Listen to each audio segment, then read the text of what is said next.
Hey everybody, this is the Strategy and Resources Committee of Cambridge City Council. I am Richard Robertson, I'm the chair of this meeting. Can I first welcome you to our meeting? And have we got any apologies for absence? I think we do. So we'll call a roll call of the councillors here, I think, just to check on who is everybody here. So, can you say if you're here then? Councillor Bajent? Councillor Bennett? Our system's not working at the moment. We'll come back to you.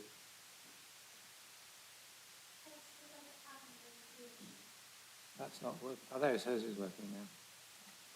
Yes, so those of you who have not turned your mics on yet, please do so. Councillor Pick. Too many mics are on. Councillor Gawthrop. Here. Councillor Griffin. Present. Councillor Holloway. Present. Councillor Shield. Present. Councillor Young. Present. Thank you. I think that one's still warming up.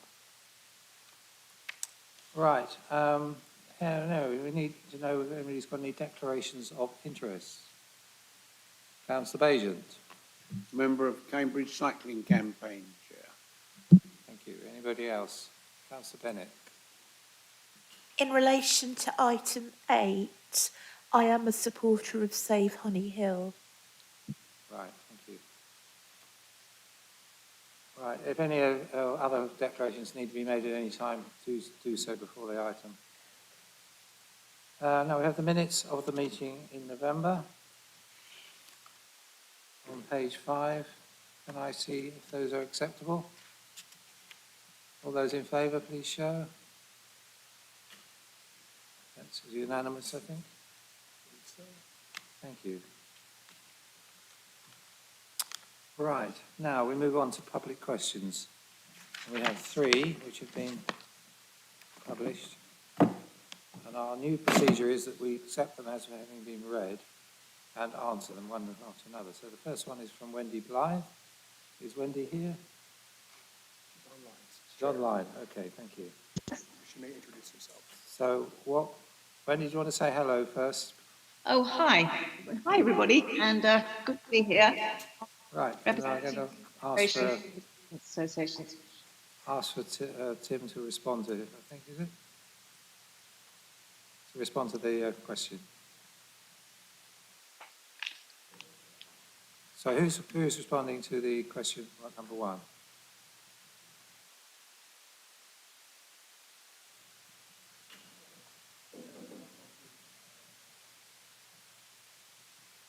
I didn't hear that. Okay. Ben Binns, if you could answer that, that'd be very grateful. Thank you. Okay, so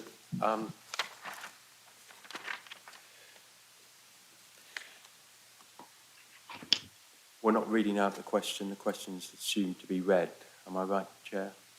Yeah. Okay, so thank you for your question. I hope that you feel more reassured after reading this report, which details how the public and stakeholders can engage.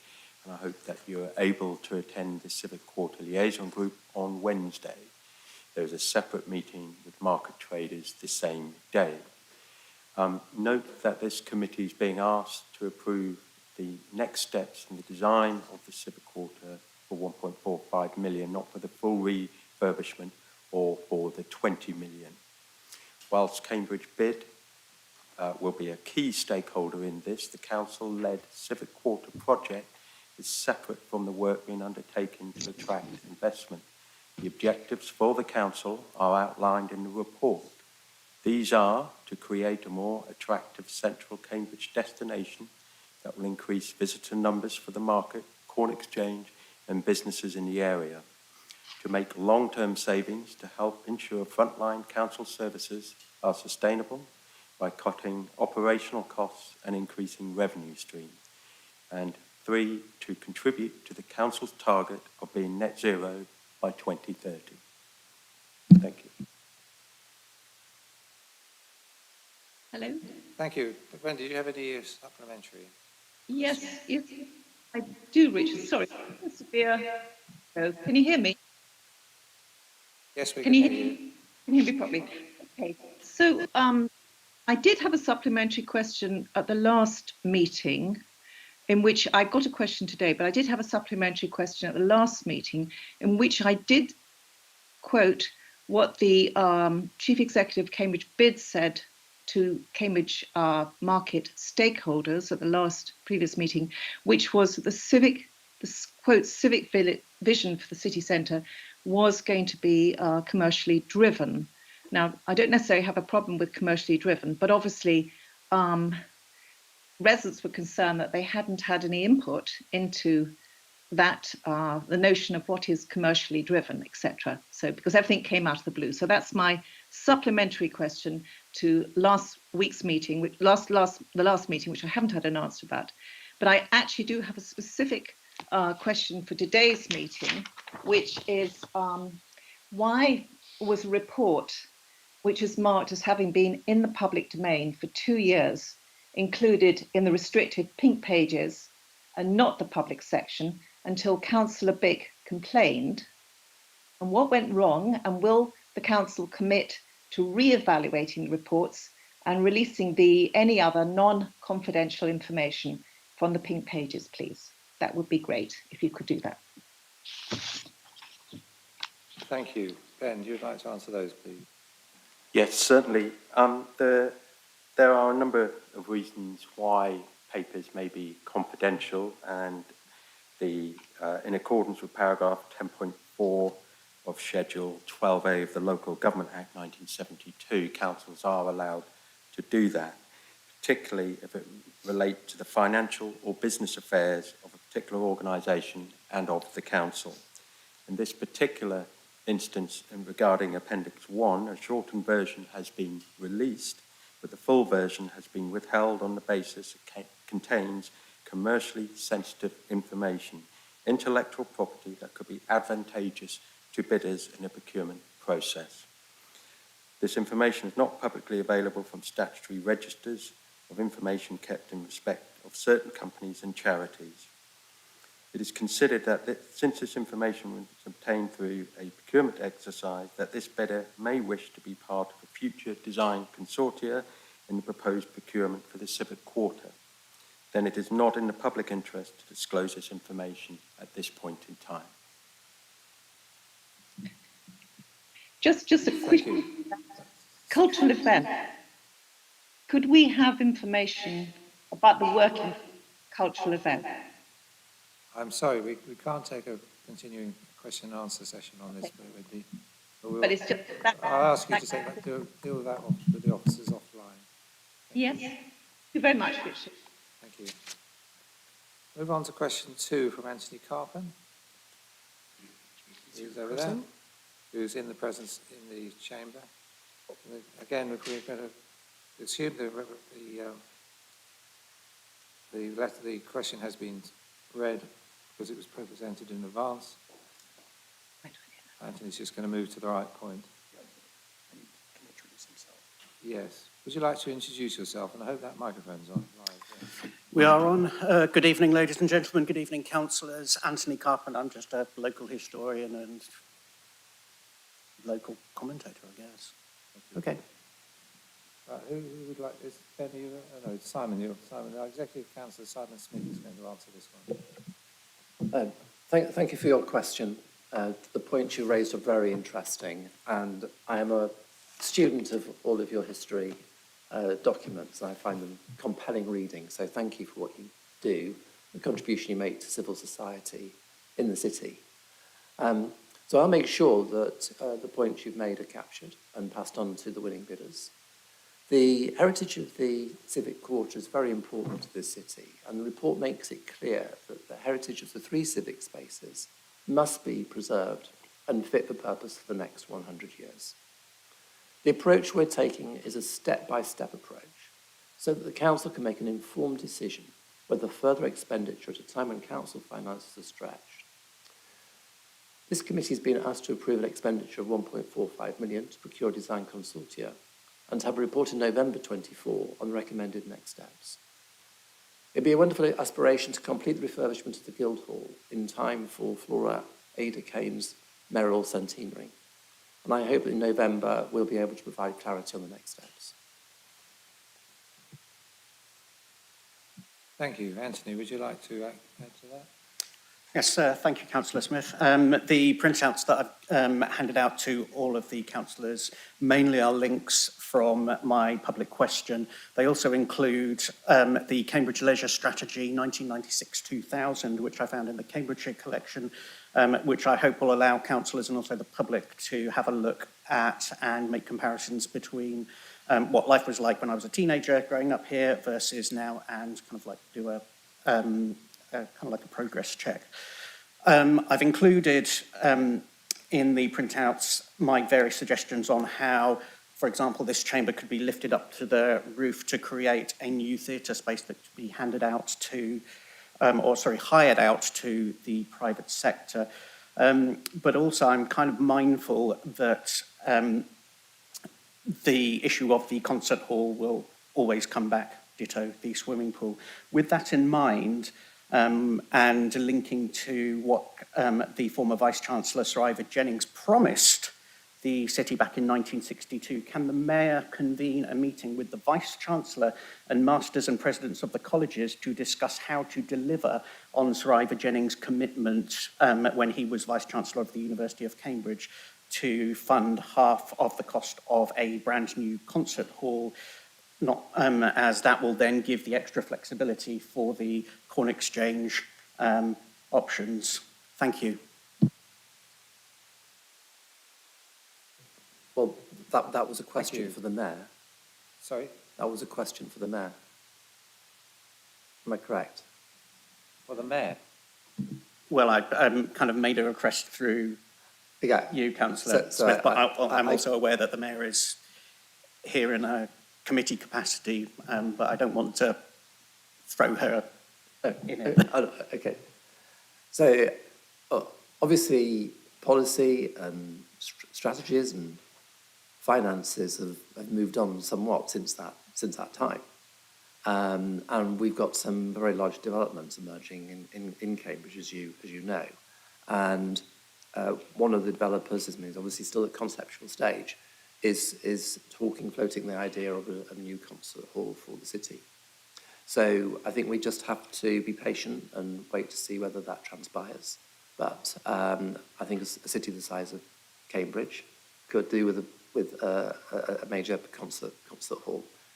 Whether it's deliverable or not is another matter, but that doesn't mean that we preclude exploring it and discussing the feasibility and the livability of it. Thank you. Right, now we're going to move on to question 3. Now, Katie Preston has not been in the room, I think, is she? Preston? Oh, John, hello. Sorry, I didn't see you. John Preston is here, okay. So, again, would you like to introduce yourself, John? Thank you, Chair, and first of all, thank you very much for allowing this late question. My wife and I are long-term citizens of Cambridge. We use the market 2 or 3 times a week. We have regularly been to events in the Corn Exchange and events and meetings here in the Guildhall, including the meeting 2 years ago in March 2022, where we asked questions in relation to the report that's referenced here. We're also part of the Cambridge market community. We regularly meet with market traders and shoppers and others, so very much involved in the issues under discussion. Thank you. Well, your question is quite a long one. It's been taken as read. So I'll invite either Executive Councillor or Ben, do you want him to answer? So, thank you, John, for your question. I welcome your comment about widening the scope of the brief. Initial consultation with market traders and the Market Square liaison group took place in 2021, and an updated vision was approved by the Environment and Community Scrutiny Committee in May 2022 for the proposed improvements to the Market Square. So these concept designs, together with the proposed vision statement, formed the basis of a 2021 public consultation which attracted over 1,000 responses, reflecting the importance of the Market Square at the heart of the city. The concerns from market traders about proposed demountable stalls are noted, and these will be passed on to the winning design consortia. Officers have written to market traders and stakeholders, inviting them to a civic water liaison group meeting on Wednesday, the 31st of this month, with a separate meeting to be held with the market traders. Some market traders have already been in touch, and officers have met them to discuss their questions. The engagement plan highlights how market traders will be consulted once the design consortium has been appointed. And I think what I've just said really reflects our whole approach to these proposals and the development of them, is that there will be an extensive engagement consultation process. All of these buildings are important to everybody in the city and outside the city, come to that. And I think a lot of people want to have their say, and we are listening, and we're engaging them and we're very happy to hear what people have to say. And no doubt, some elements of this are going to be controversial, some will be hated, some will be loved. But as long as everybody's been able to have their voice heard, that is the main thing that we need to do during this development process. No decisions have been made as yet, so what we do decide will be informed by the feasibility studies and what people have to say. Thank you. Do you wish to follow that up, John? Thank you. Two things. One, very basic one. The report talks about almost maintenance of the market in its current form. I would just ask you, councillors, to have a look at the way East Cambridgeshire District Council promote Ely Market and the way they show who's going to be trading on any particular day. I think that highlights something that could very easily be achieved here and very actively promote the market in a way that isn't happening at the moment. Then looking more broadly and responding to the answer I've just had, the big challenge you've got here is incredible range of demands on a limited space, both in the market square and in the two buildings. Yes, they may seem big, but the overall challenge is to accommodate a great number of competing activities. And that is what, sadly, the feasibility work that was carried out back in 2021 did not fully tackle. I think the moment you start looking at the range of potential activities and how they would work over a 24-hour period and then over a week in terms of setting up, dismantling, how you would accommodate, it requires a more in-depth level of study than has been carried out so far. And it needs all the parties involved to be there at the same time. So I'm a bit concerned that the meeting on Wednesday, to which I'll be coming, there'll be separate meetings for the traders and then for the market liaison group. So this all depends on getting the brief right and getting all the factors involved. Then you have the best chance of a good solution. Thank you. Simon, do you want to answer that? It's well made and noted. But that is there's a balance that has to be struck, and all stakeholders need to be content with the outcome. Thank you. Thank you. That ends the public questions. So we'll move on to item 5, which is the Cambridgeshire and Peterborough Combined Authority update. Now I'm going to ask Councillor Anna Smith, who's our representative on the Combined Authority Board, to present the report. But we also have with us Nick Bell on the online, that is. I don't know if you'd like to say hello to us, Nick, before we get started. Yes, can you all hear me? Yes, could you introduce yourself, your title? I will do, thank you. So good evening. So my name is Nick Bell. I'm the Executive Director for Resources and Performance at the Combined Authority. And that role entails a wide range of responsibilities, including things like finance, legal, HR, procurement, and more generally, issues such as the Greater South East Net Zero Hub and our improvement programme. My background is as a qualified accountant. I spent 22 years in local government before then spending roughly a decade in the private and the charitable sector after that. And then before starting with the Combined Authority in this current role back in February last year. And possibly just worth mentioning as well as introduction that I know Cambridge City very, very well over the years, having lived there for a number of years quite a few years ago, and having worked for Cambridgeshire County Council many years ago as well. I'm very happy to answer any questions the committee may have. Thank you. Right, Anna, would you like to present your report? Thank you, and I will be incredibly brief because I know we have a lot of items that we wish to discuss this evening, so I want to leave as much time as possible for questions on this item.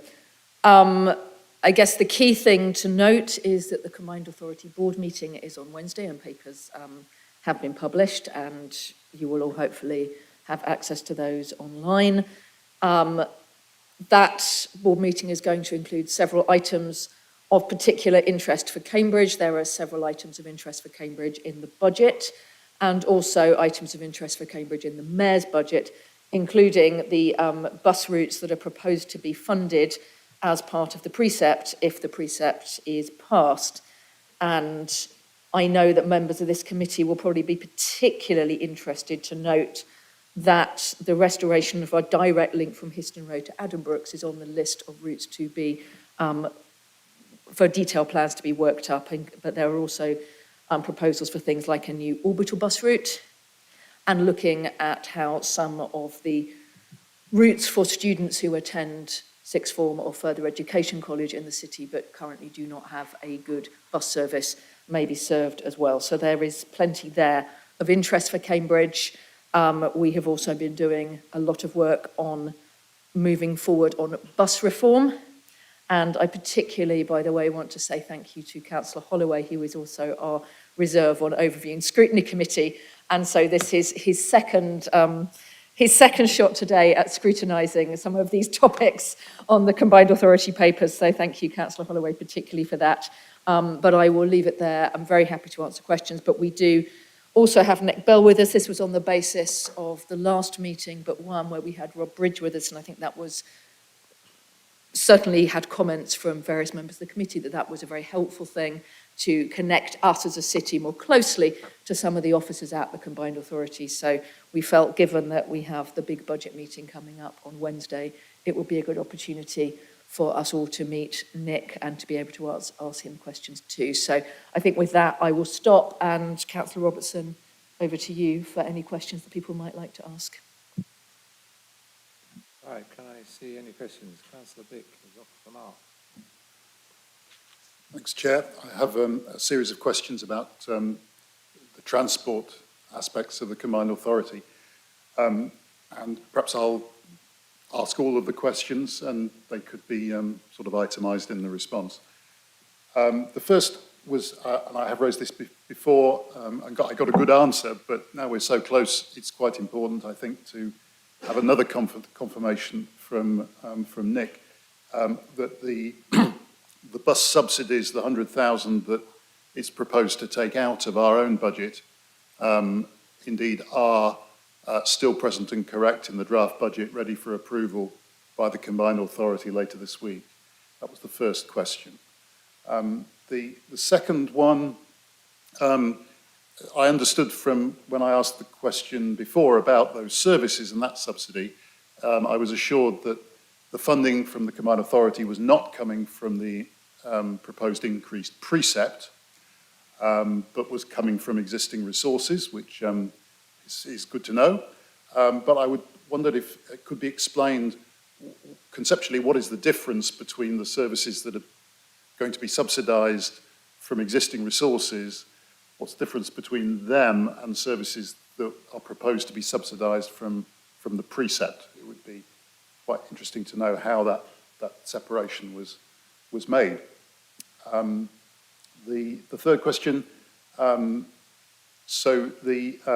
I have noted the listed services which could be created or improved through the raising of the mayoral precept, and I would like to welcome them in general. It's good to see, it's positive. I'm particularly keen and interested to see the proposed creation of an orbital route around Cambridge for people who don't need to go to the centre, not going to the centre. That seems a very positive thing. I suppose to my mind, what was missing was improvement to the park and ride. In particular, it would have been good to see extension in hours of the park and rides into Cambridge, which is quite a barrier for some people to use them when they don't know what time they're going to need to go home. And also a more general question, whilst I welcome the fact that we're at last being positive about the bus network, I'm just wondered how we can answer the question, how are we going to make sure that these new or extra services aren't going to be very cost ineffective because the new services are still pretty likely to be as unreliable as the old ones because they will still get held up in the congestion. And I wondered, what is the combined authorities thinking about how this new wave of subsidy isn't going to be significantly wasted or ineffective because people aren't going to see those services as sufficiently reliable? And the final question, which I'm sneaking in because it's not about the budget, the combined authority, but it's about the electric buses, which the combined authority, amongst other organisations, helped to finance in Cambridge, and it's really wonderful to see the electric fleet on the park and ride now. But I wanted to make the observation that the park and ride previously had, I think, the most efficient diesel-operated buses operating it before. They were the Euro Mark IV, if I'm not mistaken. Significantly more beneficial, less harmful to the environment than lower grade diesel buses. It seems that those buses have disappeared. And so rather than replacing the really dirty buses lower down the hierarchy, which one would have hoped would have happened, it seemed that they've been taken somewhere else entirely. And so although we've made a gain by replacing the top diesels by electric, which is definitely an important gain, it's just a shame that we haven't contractually required Stagecoach to retain the ones they replaced and displace the really dirty ones at the bottom end. And I'm just sort of surprised that if that's the case, we didn't stop that happening through contracts with Stagecoach. Thank you. Thank you. Anna, you responding to Yeah, what I suggest, if it's okay with you, Nick, is if I go through some answers first, and then if you want to fill in on anything, or if there's anything you particularly want to jump in on, please do that. Luckily, Councillor Bick, I'm a fast typist, so I think I've got all those notes down there. I think just to put us a wraparound with this, we are currently running, of course, under the non-regulated network system. We don't yet have public control of the entire bus network, and that does put some constraints around what we can and can't do. I should have said in my introduction that I had the honour of chairing the TIC committee, the Transport and Infrastructure Committee, which agreed unanimously to recommend in principle to go to consultation on bus franchising. So to recommend to the board to make that decision in due course. So that was quite an exciting moment. So in terms of the bus companies, subsidies, yes, they're still there on the budget.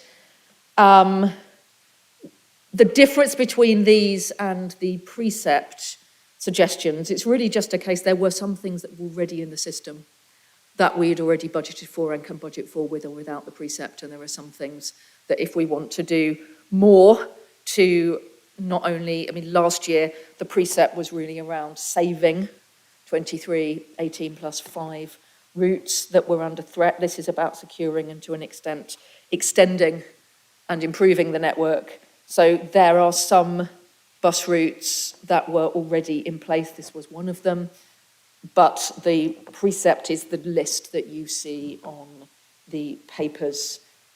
I don't actually have the page number in front of me here, but they're on the precept papers. So it's just which pot does it go into, basically. I think in terms of park and rides, I'd need to come back to you with some of the specific details on that. Part of the issue with what we can, as a combined authority, currently fund links into the ability to only fund things that are not seen as competitive routes. Some of that changes if we're able to take greater control of the network. The other thing to say is that what is currently noted as routes to pursue doesn't kind of form the end of the process. It's part of a process. So were more funding to become available in the future, we could look at other things as well. And I think that's really important to remember. The other thing that I know our transport team will be very keen to point out is that they will do due diligence on all the routes that are listed, which also links slightly to your questions around reliability and cost efficiency. If it turns out on the work of that there is some money left, that also allows for other decisions to be made that are additional to the list that's been put forward. Congestion, nothing we have, or very little that we have in these proposals, is about tackling that issue of congestion, if I'm honest, and I wouldn't want to make those claims. I think some of those things will help a bit. I would really hope that the orbital route would help, because if we can get people around the edge of the city without having to keep coming in, it might be supportive. Some of the routes, I know from my own experience at teaching in the past in sixth form colleges, a lot of students were learning to drive on farmland near where they lived, and the second they turned 17, they were taking their driving test and coming in because the buses just weren't supporting them. So if we can get some of those routes right, it might have an impact on congestion a little bit as well. So some of these things may have an impact, but these are not sold as something that will be the main solution to the congestion issue. And from that point of view, absolutely, the officers will need to look at ensuring that services that are proposed and are worked up are not just going to sit in traffic behind the next bus. So a lot of these you'll see are new routes during peak times, and some of them where they are about improving frequency are around out of peak frequencies, which again wouldn't be affected in the same way. So I think this is really exciting and there's a lot of work being done. This is not a cure-all. And the proposed solution that the Greater Cambridge Partnership had consulted on for congestion isn't something that has been taken through at this point. So I think all of us, and I know that this is something that Councillor Davey, in his role as our city's representative on the GCP, is actively discussing with other representatives across the GCP, because there are still discussions that have to be had on that.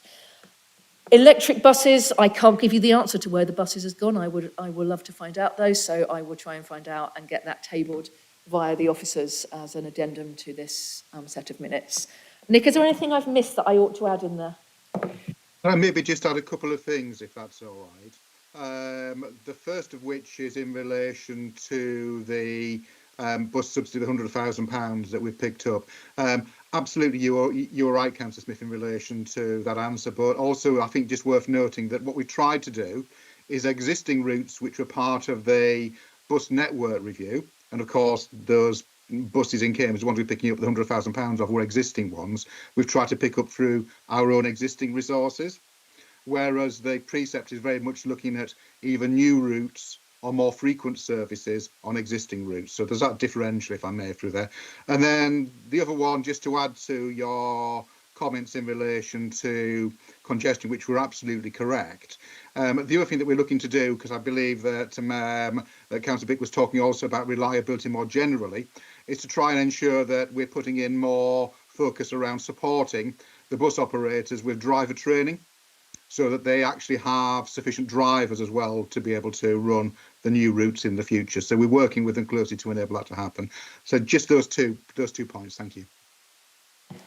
Yeah, thank you. Those are really helpful. And there are very frequent meetings of bus operators, which is very useful, and a lot of interesting things come out of that we can work on together. So thank you, Nick. That's really helpful. I would just point out as well that there has been quite a lot of discussion around cost efficiency of the route 7A. It's been in the press a lot. That route was subject to the bus network review, and will not be moving forward in its current form, but in a different form, which should be more efficient, because the idea is to work that together with a home to school transport route, which should be much more cost effective. And I do find it rather disappointing that there are voices, not, I hasten to add, in this chamber, which keep talking about the old 7A, which actually was subject to a network review, and the changes have already been programmed and can be seen very clearly in the public domain, and that is disappointing. Thank you. Further questions, Councillor Bennett. Thank you, Chair, and thank you, Anna, for coming to, thank you, Councillor Anna Smith, for coming out to us and briefing us and bringing the combined authority a little way out of the shadows that our residents believe you reside in. I have a couple of questions I'd like to repeat from last time because they didn't get answered. The first is on franchising, which obviously requires a more stable and larger source of funds than an additional £36 of mayoral precept. I asked what sources of funding were being considered to support and finance franchising. I also asked who the auditor would be for your franchising bid, because I think that's really quite important, considering there seems to be a perception in some quarters that we are all marking our own homework. And I think some reassurance on that point would be very welcome. I also say that it doesn't look good if the chief executive is not aware of something so major as the name of that independent auditor. And also, I'd like to end by saying that we are glad to see the bus precept coming forward. We do recognise that not everything can be covered on that precept, so we particularly welcome the emphasis on rural school routes and orbital routes, and we're looking forward to seeing what comes out of that. Do you wish to respond? Yeah, sorry, I'm just finishing my notes there. So what I will do for most of this is I'll pass to Nick in the first instance, because the auditors are still working. I need to make sure that I don't accidentally put something into the public domain that shouldn't be there. So Nick, I think, will be able to answer on that, and then I'll pick up anything at the end. I just wanted to thank you for your comments and to point out that whilst often when it comes to being in the press, I get put over as Nick's deputy, and clearly I am Nick's deputy, and that's an important part of what I do. I am also the Cambridge City Council representative on the board, and it is my job to be at things like this and to answer any questions that people have. And I'm always happy to answer questions in between these meetings as well. It's really, really important that I stand up for Cambridge on those board meetings and stand up for what you want me to be asking. So thank you for that, and I wanted to acknowledge that. Nick, I think if I pass to you in the first instance to make sure that we're answering in terms of what's in the public domain, that would be really helpful. Awesome, very, very happy to do that. So in terms of who we're using as the auditors, that is actually in the public domain now and was reported to our Transport and Infrastructure Committee earlier on this month. It's an organisation called Grant Thornton. They're well known firm of auditors, one of the larger ones in the UK, and they're very experienced in doing similar work in other combined authorities as well. So they do have that independence, that size, that capability, that credibility as well to help with that. And then Councillor Bennett's other question, I believe in relation to the sources of funding. We're looking at a very, very wide range initially of sources of funding, but we've narrowed that down to the ones that we can potentially lever or control. So in the first instance, we'll be looking at options to see if we can secure further government funding through things like our bus service improvement programme grant, we've had a significant amount of through this year. We're looking at options around that one. We'll be looking at options as well about potentially borrowing to fund our capital investment in things like bus stops and bus depots.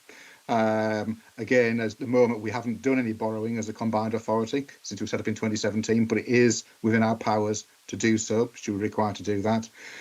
We will look at the transport levy, which is the funds that are provided to us via the two highways authority, transport authorities of Cambridgeshire County Council and Peterborough City Council. And of course, we look at the precepts as well, that has been the initial things that are within our gift, or that we can actually potentially lever through. We'll look at wider sources as well later. One of the biggest potential sources of funding would be if we could persuade central government to allow us to keep all of the business rates across the Cambridgeshire and Peterborough area in the way that most other male combined authorities can. That would give us around about an extra £60 million per year. So that's one of the longer term areas we're looking at potentially financing as well. Thank you. I believe that's answered your question. So I'll pass you over back to Councillor Smith now, if I may. Thank you. And I think there's been a lot of discussion around bus reform in the last couple of years, and I think it can be easy to make the assumption that there is a certain amount of money that you need for bus reform, and if you don't have that, you can't reform. And in practice, it's a sliding scale. And quite a lot of the things that you can do around reforming our bus network, for example, through franchising, and I'm being very careful how I phrase things here, because I'm very aware of not wanting to get into predetermination situation. But some of the things that franchising will offer, which is control of the network, the ability to through ticket, the ability to set fares, the ability to run competitive routes, those things do not necessarily require having to have a hugely expanded network in order to do that. So the money that goes into a franchise system slightly depends on the kind of franchise system you want out of the other end. So part of the issue around funding becomes, well, how long do you want the piece of string to be, and then how do we measure it? So, but there is a lot of very helpful due diligence work being done by our officers at the moment on this. Well, thank you for a very helpful reply. And I can't say anything rude about my former employer. Councillor Davey, you wanted to say something? Yeah, very briefly to pick up on Councillor Bennett's question and Anna's response, sorry, Councillor Smith's response, just to reinforce, Councillor Smith is not a shadowy individual, far from it. And I think one of the things I want to emphasise is we must make the most of Councillor Smith's involvement in the CPCA. And I would encourage, as Councillor Smith said, please get in touch outside. It's a real bonus for us to have Councillor Smith there. And likewise, about the GCP, we should be accountable for our actions at the GCP, and here's the obvious time to do it. And as such, if you have questions outside of meetings, please get in touch, Councillor Bennett. Right, further questions? I can present one. I believe that the Combined Authority Board later this week is going to consider, amongst other things, giving a grant to the City Council in relation to our civic quarter. Could you perhaps explain what that might be used for? Thank you. I think I might give Nick the fun of answering this one first, then I'll come in at the end of it. Absolutely. So as part of the budget proposals that are going to the Combined Authority Board on Wednesday this week, it does include two specific, actually, funding capital schemes for Cambridge City. One of which relates to potential work around the cultural quarter, covering the Market Square and the Guildhall, and that would be for £1.5 million to match fund some of the existing funding that I believe the City Council has in relation to that. And that would be usable by the City Council to, as I say, move its plans forward to develop that work. And the second one will be £3 million as well for further work to be done around the Cambridge Junction area, to create hopefully a creative industries hub there, to encourage people involved in the creative industries, particularly those setting up and entrepreneurs, to be able to become involved more in that. So they're two of the relatively larger sums that are going through.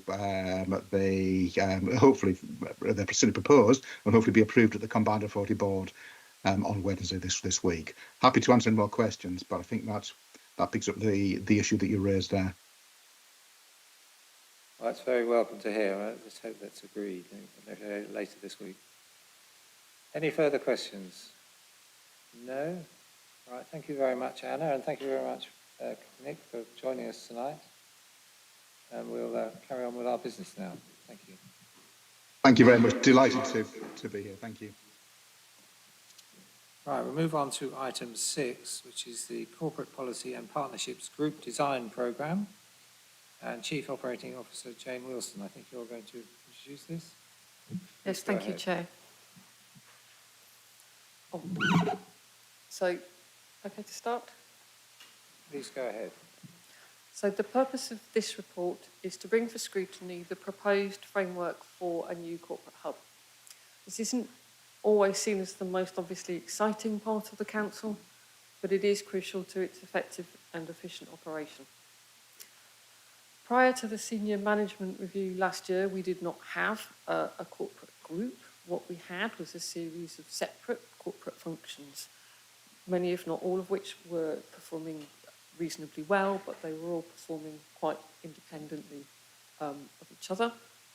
And the work since the restructure has been to consider how we best organise our corporate functions into a coherent whole. So we've had to do that whilst ensuring that all of the existing activities of the hub continue to be delivered. The proposed hub, as you see from the report, contains and includes core functionality around areas such as finance, people, risk, areas where we really can't afford to drop the ball. So first of all, I'd like to say thank you to my teams who have all been contributing to this work whilst continuing to deliver on their day jobs. The goal of the change we want to make is to provide a seamless, easy to use and simple to access corporate hub with explicit accountabilities and responsibilities both for the hub and for the spokes, which is in simple terms, anyone using a corporate hub service, whether that's an individual, a team, a leadership team, others who use those services. And the example I've given in the paper is a very simple one, but it's the recruitment of a new member of staff. It's basic, but it's vital. At the moment, it's quite a complex process for the recruiting manager who has to individually contact all of the corporate hub services. There is really no need for it to be like that. We can make this a much more seamless, painless and effective process for our staff. And I hope that example illustrates how our corporate functions can work together to ensure teams across the council are supported to work effectively and efficiently. We want to remove duplication, plug gaps and provide a solid basis for delivery. And particularly in these more uncertain times, to make sure that teams are able to manage future and ongoing change to deliver on the right outcomes for the city. I'm happy to take any questions members have now, and if the recommendation is agreed, and as we take this piece of work forward, to make sure that members are briefed on progress. And the recommendations are to approve the framework and to delegate the detailed operation design to myself as Chief Operating Officer, following, of course, the Council's organisational change policy, which does involve consultation. Thank you. Thank you. Questions from Councillor Vick, please. Chair, I think this is really good and positive. I had a couple of questions which I'd like to sort of add to that general support. One is the report emphasises a very client orientated corporate group, which is obviously a very important thing and kind of good for the service departments who need that role.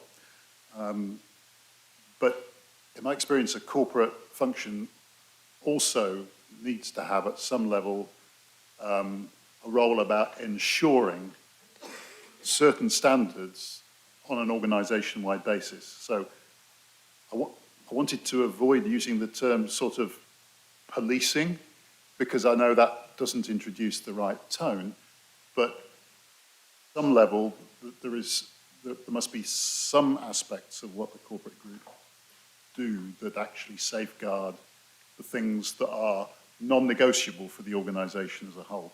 And I just wondered whether that came out enough in the words used, in the values, and in the role definition, because I know you don't want to kind of make that kind of a dominant factor, but it really does need to be a present factor, I think. And the second question was about how shared services interface with this, because out of the functions in the corporate group, I think I'm right in saying that ICT, internal audit and legal are all shared services. Admittedly, two of them provided from the City Council to others as well, but the other provided to us from somewhere else. And I just wondered how this, in principle, can encompass shared services, maybe employees that are not employees of the City Council, and how the culture that lies behind what you're doing here can be kind of transferred to the people from somewhere else that are doing work for us. And whether on the back of that, whether there has been discussions in the past, I know, about whether other corporate functions could be shared, like HR and finance, which probably more significant numerically than some others. But I wonder whether we are still open with this document and this strategy to that, if ever it became possible in the future. James, would you like to answer that? Thank you, Councillor Bick. In relation to the first part, yes, absolutely. Part of the fundamental role of Corporate Hub is to work with managers across the council to understand how they know whether they are achieving the goals that they want to achieve. Are they doing that work in the right way? Are they considering the risks and the legal compliance that they need to take into consideration? So there is a balance between us doing, and Corporate Hub doing that for people and enabling them to do that for themselves. And there will be very clearly a monitoring role in there to ensure that people are doing those things. The Corporate Hub, I don't want to make a massive corporate hub for the organisation. We aren't. We need to be lean. A lot of that means that our managers, rather than us trying to do everything for our managers, we need to make sure they have the right tools and capacity to understand and do these things collectively. So it's absolutely top of it. And in the section, what the corporate functions will do, we are looking at how do you know whether you've done the right thing? Are you going to be able to do that tomorrow? Have you considered the risks that you're taking? Are you considering how that fits with governance? How are you working with the rest of the organisation and the wider stakeholders? So they are the fundamental questions that we need to be asking of ourselves and our systems, which really does speak to making sure that we're doing the right things in the right way. In relation to shared services, I think we are in a position to be clear about what we want from our shared services and how we want to work with them. It's not necessarily, this sets out the framework. There will be different approaches to implementation, very likely for each one of the functions. But we are also starting the route down the shared services review, for the review of the renewal and review of the shared services agreement. And having this framework in place before we go through that process will be very, very helpful in us being able to say this is what we would expect, this is what we would like, and how we would like to work with you for our partners. Okay. Thank you. Councillor Davey. Yes, very, very briefly to support Jane's just said, clearly from our perspective, to make the organisation leaner as well as more effective is part of what this administration would like. I'm also grateful, Councillor Bick, for your attendance at the all-member briefing last week on Cambridge. I think this is really important because we need to engage all members. This is about how the council works, not just what we think as a political authority. And therefore, again, I welcome the fact we support the proposals. Grateful, but thank you for Jane for your work on this. Thank you, Chair. Councillor Bennett. Thank you, Chair. This is just a very quick point, but we do find that the workings of council officers are often less transparent than we would like them to be. We know you publish who does what, which we find useful, but we have wondered if a more detailed organogram might be useful. Is it something that you have considered? Could you answer that, Jane? I can certainly look into it. I think the reason we don't tend to publish a detailed organogram with all of our staff on it is because we've got a large number of staff, and by using the who does what, which has got all of our managers on it, all of our corporate management tier, you should be able to find the right entry point where they can direct you to the right officer that you need. But I'll certainly take that away and have a look at it. Thank you. Any further questions? No, in that case, can I take you to the recommendations on page 57? Agree the purpose and agree the decisions. Can I see all those in favour, please show? That's unanimous, Chair. That's unanimous, thank you. Right, we'll now move on to item 7. Chair. Oh, I'm sorry. An item has come up that I have to ask the Executive Council's approval for. Do you recommend? Thank you very much. I accept recommendation. Thank you. Oh, sorry. Sorry, pardon.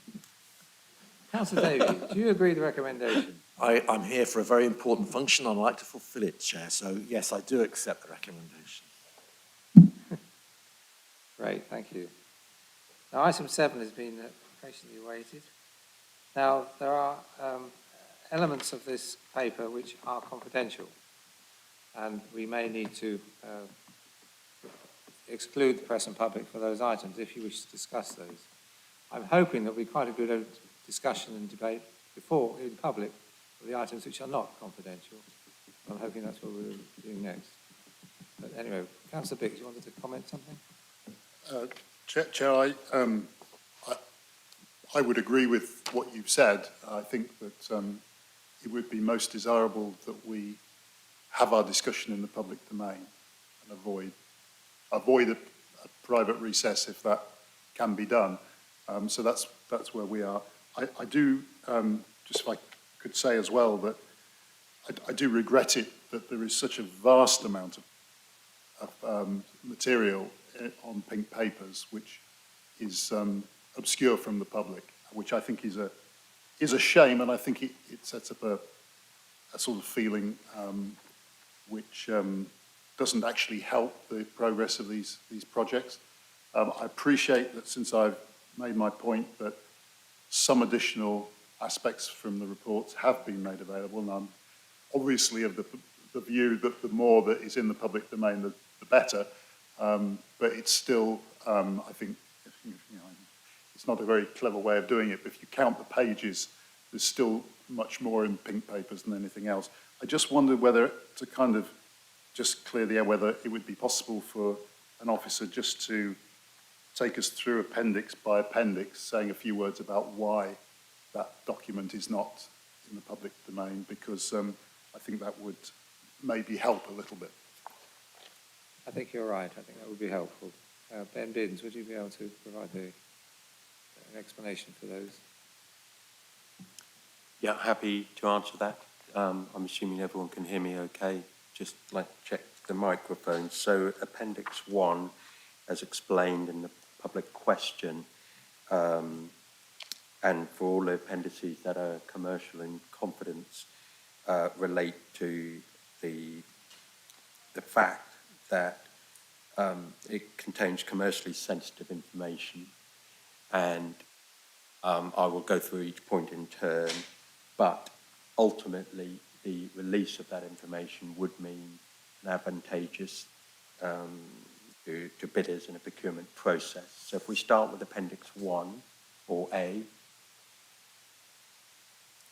yes, which is I think it states in the report, is the Cartwright-Picard report.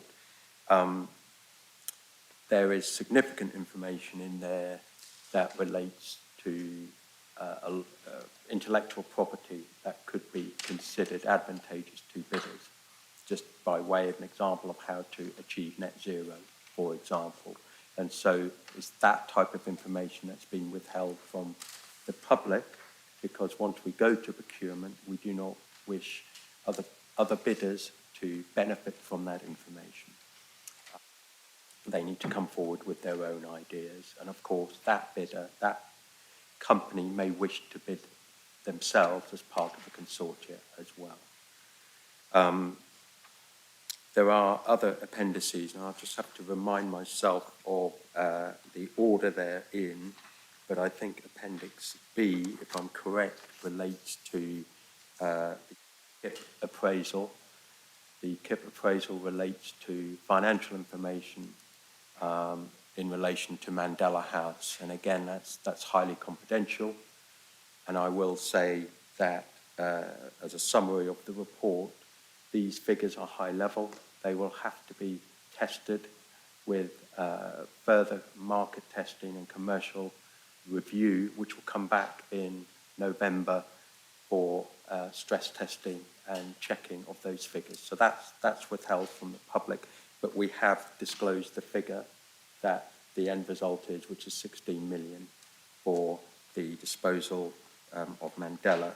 There is another appendix that relates to the cost report for the Guildhall by Calford Seedon, and that summarises the breakdown of the cost information to get to net zero, also the amount of money that would need to be spent on heritage, retaining the heritage, bringing it up to modern standards, as well as contingency. So there's a whole breakdown in relation to that. If that was released to the general public again, there would be an advantage to bidders in order to achieve that. But we have disclosed the figure in public, which is 35 million. A further appendix relates to the calculations of the NPV, which compares do nothing, so we don't sell Mandela or the Guildhall, compared to comparator option, which is the council moves into new premises, and compared to the option we're proposing, which is to sell Mandela, dispose of Mandela, and refurbish the Guildhall. And they're again, highly confidential figures, but the working is there for councillors to review. And we would wish any future bidders or any commercial advisor to come up with their own figures to review that. I think that is all the appendices that have I missed one out? Oh, and the Corn Exchange, I beg your pardon, relates to Potter Raper, PRP, which have undertaken a cost analysis of bringing the Corn Exchange closer to net zero. So there's a whole raft of cost figures in that information, which ordinarily in a procurement process would not be released, as it would provide an advantage to bidders. So what we've got is we've got a cut-down version of Appendix A has been made public. That's the one on the Guildhall. And the full version of the report on the market is also in the public domain. That's Appendix D, I think. That's in one of the appendixes fully in the public domain, which is the LDN design. Is that what you're referring to? I'm referring to the, yes, I think so. And a partial version of Appendix 1. Yes, that's correct. And the rest, as you've understood, is giving away our pricing to competitors if we're not careful. Councillor Bennett. Could you turn your mic off, Ben? Ben, could you turn your mic off? Thank you, Chair, and I apologise for the delay getting my microphone to work. I have gone through my questions in some detail. I'm reasonably confident that everything I want to ask can be dealt with in the public domain, and I also would be very keen for us to continue this discussion in public because of the considerable public interest shown by the questions. I understand there are other questions which could not be accommodated because they came in too late. And I feel that I would rather not ask the question than go on to private on this item. Thank you for that. Right, in this case, let's move on to the presentation. Ben, would you like to present the report, please? Okay, just, Chair, just a reminder about the amendments to the recommendations. Is that something you want to highlight now, or would you like me to? Sorry, I thought the recommendations were to the archery report. Are they to this report? Both. Both, sorry, okay. So the councillors should have had circulated some small amendments to 2 papers. Have you had them? Okay. Yeah. I suggest you go and get them copied, and then we'll get on with the presentation. That's okay. Right, Ben, would you like to go ahead? They're minor adjustments. Okay, so do you want me to go through the changes in the recommendation? No, let's just go through the okay, report. that's fine. I'll start with the summary just of the report. So the fundamental outline of the report reflects 3 objectives, and they are to create a more attractive central destination that will increase visitor numbers for the market, corn exchange and businesses in the area. Point 2 is to ensure long-term savings to protect council frontline services by reducing operational costs and increasing revenue streams, and to contribute to the council target of being net zero by 2030. So there's a lot of work that's gone into this report, and it does refer back to some previous reports, particularly in relation to the Guildhall, the future office accommodation strategy, which came to this committee in 2022. Now, while progress has been made, that particular report referred to further work required to compare the option 1, which was the refurbishment of the Guildhall and selling Mandela, as referred to in that report, to comparator. And this report outlines what the findings were in terms of the further work that was undertaken.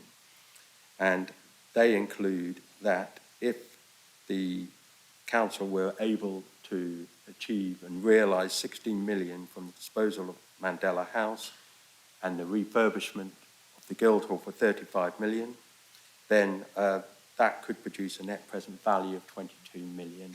So in other words, spend 19 now and the council would be 22 million in favour in the bank in 30 years.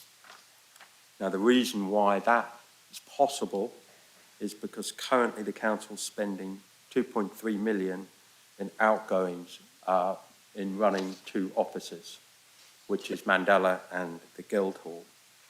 By combining that into 1 office and retaining the Guildhall, we would only need approximately half the Guildhall to fulfil our office functions, but also to fulfil the civic functions, customer services, and retain the halls for conferencing. We would then be able to let out the remaining half, and that could generate up to 700,000 in net revenue for the council. So even with our additional running costs, even just for net zero of 500,000, the council would turn that 2.3 million outgoing into a net benefit of approximately 200,000. Now, based on that work, the recommendation is to proceed to explore that further.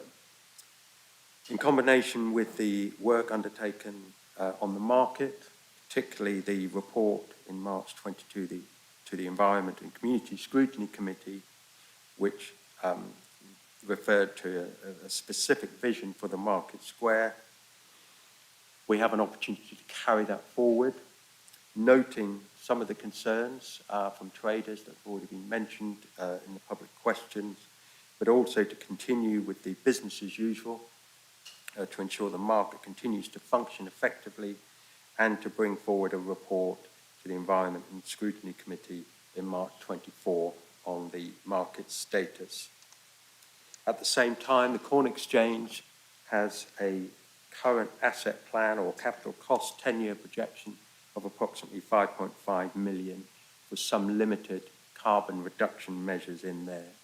So by combining the ambition of all three to look at net zero and to increase the destination to attract more visitors, there is an opportunity to consider the multiplier effect by trying to improve the destination of these civic spaces as well as getting to net zero.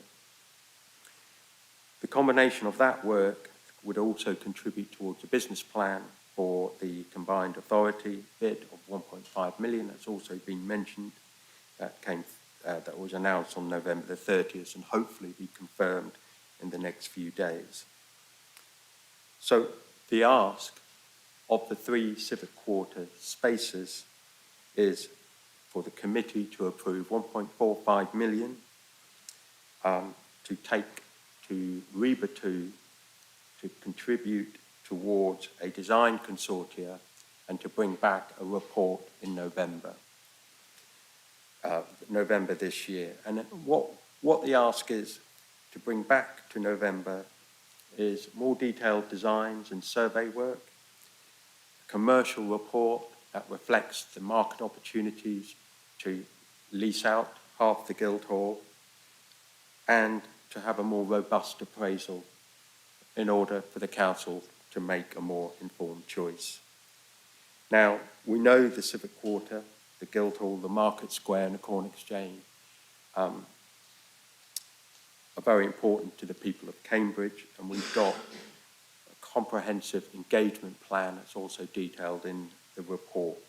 Part of it will be internal engagement, working with our colleagues in the council, whether it's customer services, property services, and also the members as well. The external liaison is detailed and committed to in the report in terms of dates. We're starting this Wednesday with the Civic Liaison Quarter Group and also meeting with market traders, and we've committed to dates in April and in October as well. But it's more than just market traders and interested stakeholders. We want to reach out to people of Cambridge, and we hope to do that via the use of Citizen Lab to try and capture as many comments as we can and engage with the people of Cambridge. And of course, we need to engage with members, and you'll note there is a graphic in the report that refers to how we're going to engage with members actually in terms of design process, but also updates to not only members of the ruling group, but also the exec councillors, but also opposition spokesperson as well. I'm happy to take any questions on this.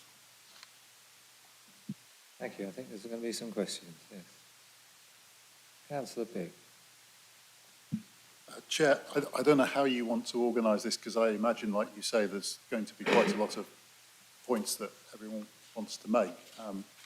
I had a couple of points about the report as a whole, but I wonder whether it would be possible to have the right time to talk about each of the component parts as well separately, because otherwise we're going to be talking across each other in a rather unhelpful way. So I've got my couple of comments about the general first. That sounds like a good idea. So we'll start off with the whole. Yeah. Okay. Well, I wanted to ask about the rationale for this to be brought forward as if it was a single project. I was initially quite taken with that approach, but the more I've read in these papers, the more I'm wondering whether that really stands up. Now, I know these are 3 spaces that the council owns, all quite close to each other, but they are really, each of them, 3 quite different sorts of spaces in their purpose. And the things that we're talking about doing with each one of them is not, for the most part, going to make a huge impact on the others, except that we want them all to happen. They're all going to help each other. But I don't think that really applies to how we go about them, how we fund them, how we design them. I mean, of course, we want better for the Guildhall to be populated and people to be using it. It's better for for that and the Corn Exchange to be energy efficient and also economically sustainable. And it's great that we want to have the market sustainable and thriving as well. But, you know, you can tackle each one of those. After having said that, you can tackle each one of those completely separately and still come to an optimum answer. And you know, there's a lot of cynicism about, I'm afraid, once you start to introduce a concept like civic quarter, which sounds to people quite grandiose. People scratch their heads and say, really? You know, what's actually, you know, well, actually each of the 3 component parts is still going to be there.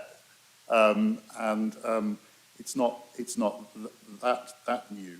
So is it because we want to sort of, we're nervous about the act of providing decent offices for our council employees, and therefore we want to pack in around that the things that that the public directly care more about, like the market and the Corn Exchange, and hoping that they'll protect each other, or are we worried about the government rules about what we can invest money in, so that we need to make this look like a big regeneration scheme, or really, what is it? Because my concern is, in the end, by going forward, by trying to pretend it's one project, it may obscure some important differences and issues and prevent proper focus on each one of them. And in relation to all of that, in the recommendations, could we please be told, are we talking about procuring ultimately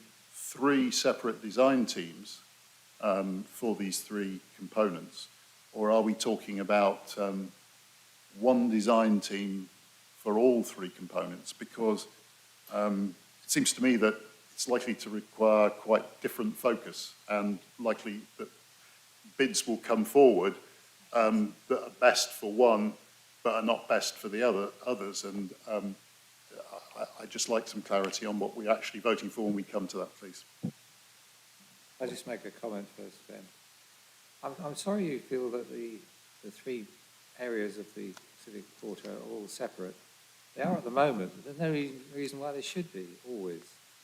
The Corn Exchange and the Guildhall have functions, similar functions.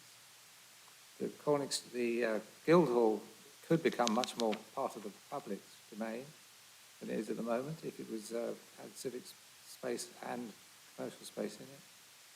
And the market is right next to us, and again, we could be running other events there as well as running a market. Anyway, let's get on with the debate. Ben, do you want to answer those?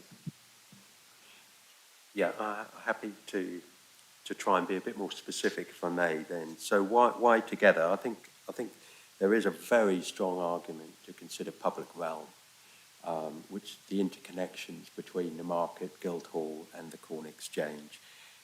There's a real opportunity to get that right. It's not just about seating for the market, it's also about creating that visitor destination, and you do need to consider the public realm, whether that's paths, whether that's more trees, biodiversity, just creating a greater sense of place. It's a magnificent square, it's a magnificent building, and it's all about creating that opportunity of what could be done to the public realm. So that's number one. The other thing is there are some synergies between the Corn Exchange, for example, and the Guildhall, such as on conferencing facilities. Now, by looking at the design of that, you can increase the amount of conferencing that could go on in both buildings, therefore generating more income for the council. Now that's just one example, conferencing facilities. But there's also the benefit, if you do procure separately for the Guildhall Market and the Corn Exchange, you're likely that it's going to cost a bit more money. It's 3 separate bids. It takes more time and effort for teams to put in a bid. By doing it as one, I think you'll get better value for money, you'll get more for your money, and that presents an opportunity in itself, and to do it all together for that reason. There'll be a number of other reasons around that, but I think they're the 3 most important reasons in order to answer your question. So that leads on to the second point about procuring 3 design teams. It's likely to be more expensive doing it that way. By procuring one design consortia, they're going to have to be quite sophisticated and clever in order how they procure or how they bid, because each one is slightly different and has different needs. The market has a completely different design need to what the Guildhall is and what the Corn Exchange is. So the design consortia has got to reflect that and be scored accordingly to ensure that we do have the right design consortia. I hope that answers your question. Thank you. Councillor Gawthorpe-Wood. Well, and this is partly a personal point of view, but I'll come on to the questions. I'm very keen that this is seen as either a single programme, I saw it as a programme rather with several projects in it. But I do think there's a lot that could be done, because I'm in the Guildhall a lot now, to open it up and to see it as part of the outside space a lot more. And of course, yesterday I had a concert for Parkinson's in the Guildhall halls, and many people had never been in here. I know we have security issues, all those things, but it would be wonderful if this could be kind of opened up. And when people say visitors, we do mean visitors who are also residents. I just want to make that very clear, as we're being streamed. However, my detailed questions, you partly answered them, but I wondered if you could say a bit more about the details of the stakeholder engagement, what it will look like, the details of processes. I know you've mentioned Citizens Lab and the meetings that are coming up, but more on that, because I think getting that right is, it's always a difficult thing to do, but I know there'll be a lot of interest from people in this, and people sort of certainly in my area. And then my second question, it's similar. It is about thinking about the importance of this area and the layout of the public realm, how we can move from the Corn Exchange to the Guildhall, and really about the public space around here and the roads and the governance. So again, we're back again there to stakeholder engagement. So a bit more on that would be very helpful. Thank you. Yes, thank you, Chair. So we tried to outline the engagement plan with stakeholders, and also that overlaps into the governance to demonstrate how various stakeholders can feed into the design process. So we've nailed our dates to the mast, if you like, on some of the key liaison groups with market traders and also the civic quarter liaison group. However, it will be much broader than that. So if this report is approved tonight, then part of the procurement process will be about how will the design team respond to the need, A, to engage with the wider public of Cambridge. Yes, we'll have tools available. And B, how will they ensure that the many stakeholders, particularly important ones, we're talking market traders, we're talking ensuring they liaise carefully with the heritage in planning and others local businesses around there? How will they engage successfully, transparently with that in terms of the design process? So there is a bit of information to come forward because that will be up to the design team as part of their bid to make sure that they come up with innovative ideas to engage with the public and other stakeholders in relation to that. And you'll see on the plan, we've made it very clear that there'll be opportunities for that engagement. Those dates haven't been set. We do have an outline idea of when those dates will be, which is likely to be May, June and July. I hope that answered the first part of the question. The second part about the public realm and the interconnectedness. One of the key questions in the procurement process will be how can they increase the economic multiplier effect of the area. Now, that's quite a difficult question for them, for bidders to ask, but in simple terms, if we increase the numbers, whether it's in the Guildhall or in the Corn Exchange, and we increase the spending per head, there will be a way to demonstrate how that can improve and increase the income of the area. Now, that requires some clear design thinking, imagination and vision in order to do that. How do we get people to sit and stay and eat in the area? How do we use the public realm that surrounds the Guildhall and the Corn Exchange in order to get more people to stay? If there are conferences on in the Corn Exchange, how do we get them to spend more money so that the council generates more income because it's a more interesting place to stay, an interesting place to eat? Those are the ideas and visions we're asking bidders to come forward with, but also in a quantifiable way so that we can judge, yes, okay, these are good ideas, will they actually have an economic impact? Councillor Wilford-Wood. I certainly take that point because one of the things I didn't say, we're both a regional centre, we're a city, and we're a local centre. What I will say this now, what I would like to see though is that people who live in Cambridge don't feel that they're excluded from this part. I would like all our heritage, well, the maces, our jewels and charters and things to be on display so that our locals and visitors from further away can see them. And that is about making the best use of our heritage. I don't think it fights with increasing the economic value of our, or return on what we have, but I really would like to see that too. Thanks. Yes, I'm agreeing with you on that. There are also the archives and the heritage assets in the building.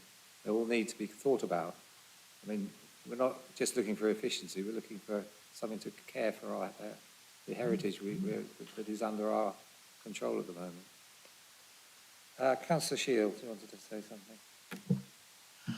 Thank you, Chair, and thank you, Ben, for the presentation. My question is a continuity of service question. People really appreciate the face-to-face help they get from City Council officers on Regent Street, and I myself am very grateful for the excellent help that I've had from City Council staff over the years. And so in the event, if the pathway that would repurpose the site that's currently occupied by Mandela House is chosen, will we be able to reassure our residents that when one shop closes there, another shop will open, for example, here, and pretty much straight away? Thank you, Ben. Yes, yes. The reassurance I can give is that Mandela can't really close as an office or a customer service centre until we all have a place to move to. So that's clear. And the other reassurance to give is that there is space for customer services. However, it is big or small in the space analysis of the Guildhall. So that is already calculated in there.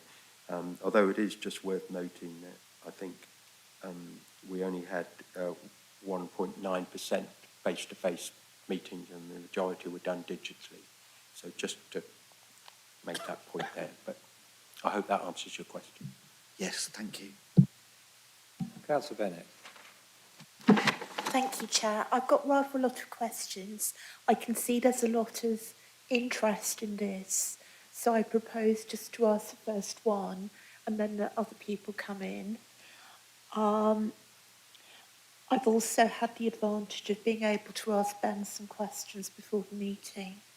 So I think my first question is, now that I've seen the pink pages, these feel more like a purely building-based project, but yet in the main report that's published, we have on page 69, 3.6 to 3.8. It's, we're talking about, a more strategic project. And if we are going to have a more strategic project or just a buildings-based project, I think that's something that needs to come to this committee and be discussed. And also, I think that we need to have a discussion about that strategy and what should be in it. For example, one of the goals listed was to increase footfall, visitor numbers. But actually, if you talk to the businesses around the market, what they want to say is they want to have a higher quality of footfall, a higher spend per head, and that the visitor numbers are almost more than they can cope with. We also know we all have residents who won't come into the town centre at the weekend because it's too busy and hazardous to them, or just unappealing because of the crowds. I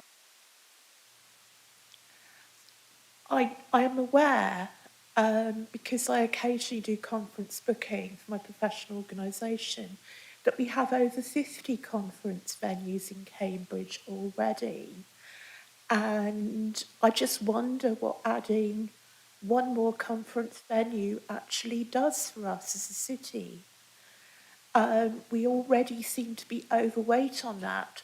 The limiting factor for increasing our conference trade is surely the low number of hotel beds and not the availability of conference venues.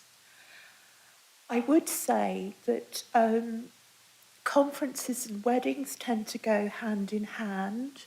We no longer have a registry office in the city because of the changes to Shire Hall. And this removes a facility for low-cost weddings and non-denominational weddings that I think is a huge loss to the city. If we are going to proceed with this project, I would like to see re-provision of registry facilities, included in the ask. I think that would be of enormous value to residents, way beyond creating a 56th or 57th conference venue. Thank you. Okay, just before we carry on to that, Councillor Bick suggested we deal with the whole first. So we're getting, if we can still stick with that, it would be helpful. But do carry on then. Thank you, Chair. I think the point on strategy we're trying to make in the report is that we need more information in order to make an informed decision. And that's why undertaking surveys and a bit more design work and coming back in November with more robust financial figures, that is the period where a big decision will need to be made. So I think that's the important point I'd like to make there. On footfall and crowds, I mean, I think what's important here is just a little bit of context. If the Guildhall had 300 people working in there, that undoubtedly will have an immediate impact on the market, just as more people have lunches or buy flowers or whatever it may do.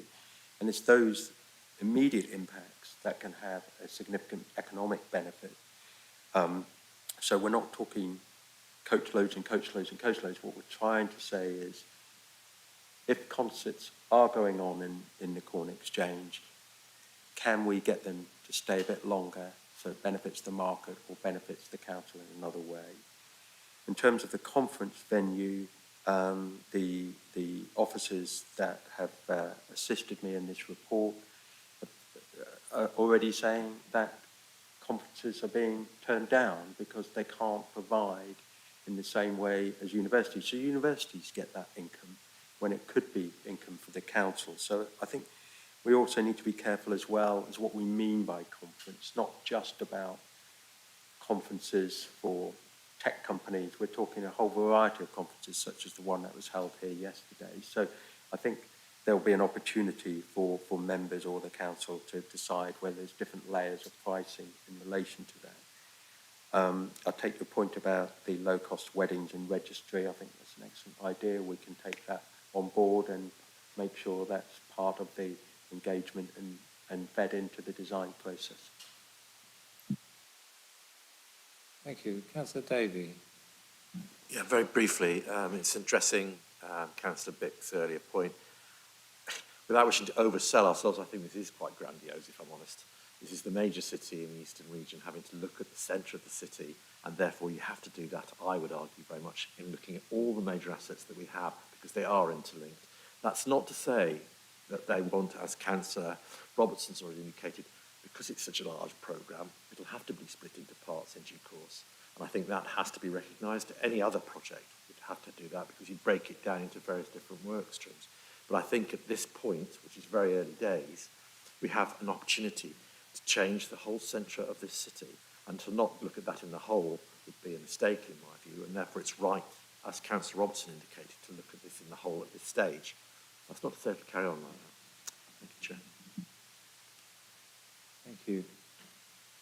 Councillor Bennett. I just wanted to make a very quick point, which is to thank Councillor Gawthorpe Wood for her comments about opening up the heritage for Guildhall. And if you can hear a small noise from the north of the city, I suspect it's Councillor Tom cheering you on. Right, do we have any questions on the whole at the moment? Oh yes, Councillor Bajan. Sorry. This seems to be taking place outside of using Mandela House. And is part of this scoping exercise going to scope whether we should include Mandela House or as part of the scheme? Is that going to be part of it?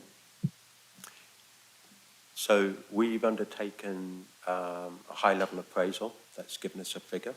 That now needs to be looked at and reviewed by a commercial advisor. And in November, when we come back with designs for the Guildhall, Market Square, Corn Exchange, there will also be advice on Mandela House. Now, there'll be possibly a suite of options for members to review, whether that includes the disposal, which we think is probably the most likely outcome, but there could be other options around that in terms of keeping Mandela, but we need to be mindful of budget. The procurement doesn't include the design of Mandela.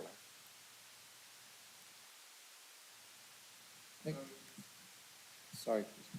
Yeah, so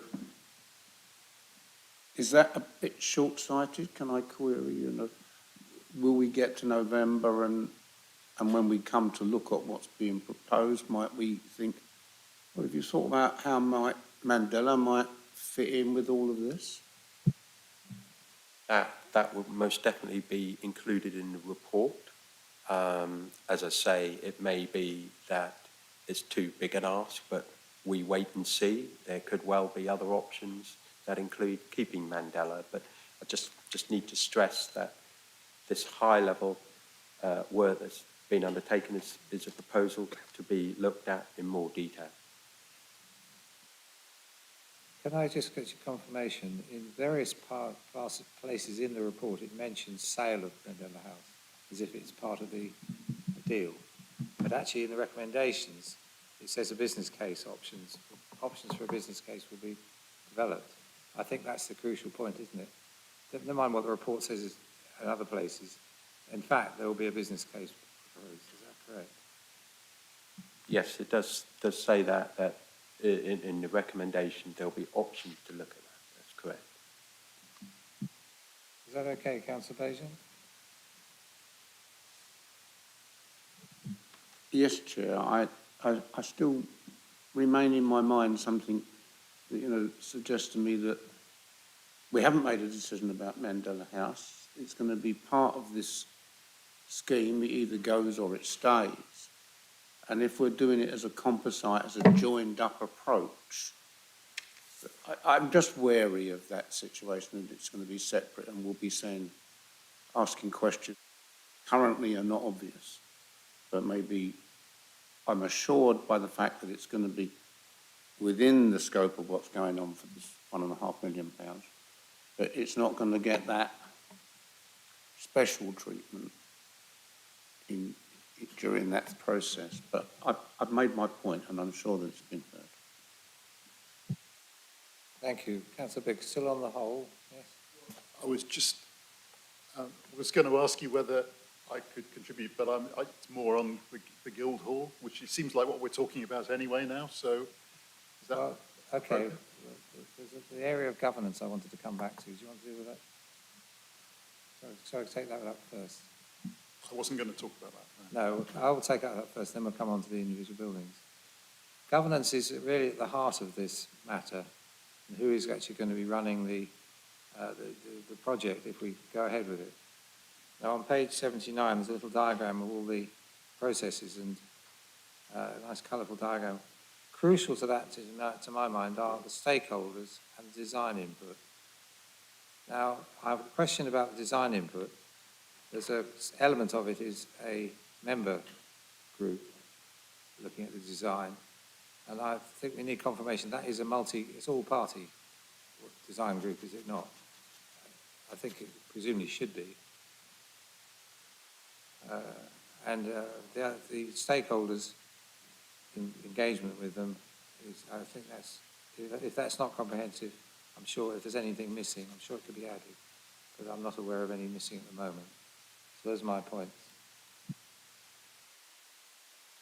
So if I've understood correctly, you're trying to understand the design input in the graphic.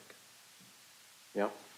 So the design input, what we mean by that is design workshops with the design team or design consortia, in which there will be input or feedback from the various groupings there, including the member steering group.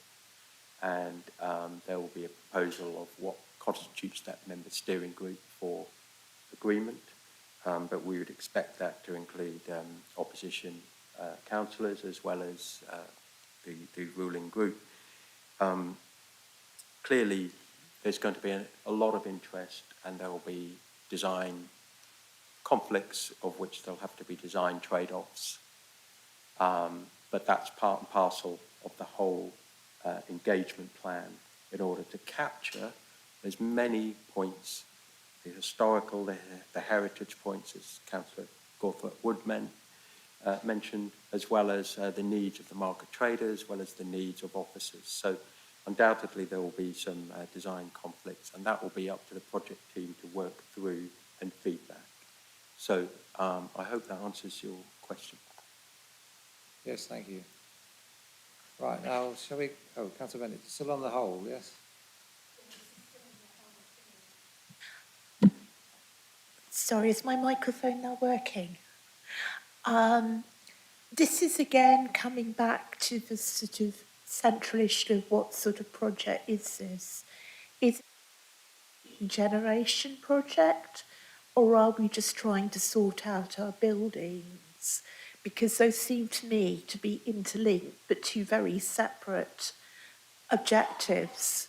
Because if it is the first and wider project, which is strategic regeneration, why these three buildings? Should we be looking at Shire Hall? Should we be looking at Mill Road, which is to many residents the real heart of the city rather than the Guildhall?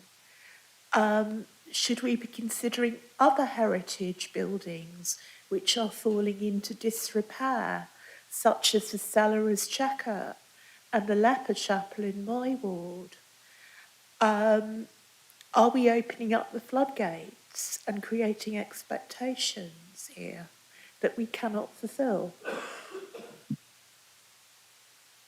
think that's quite rhetorical, really, rather than a question.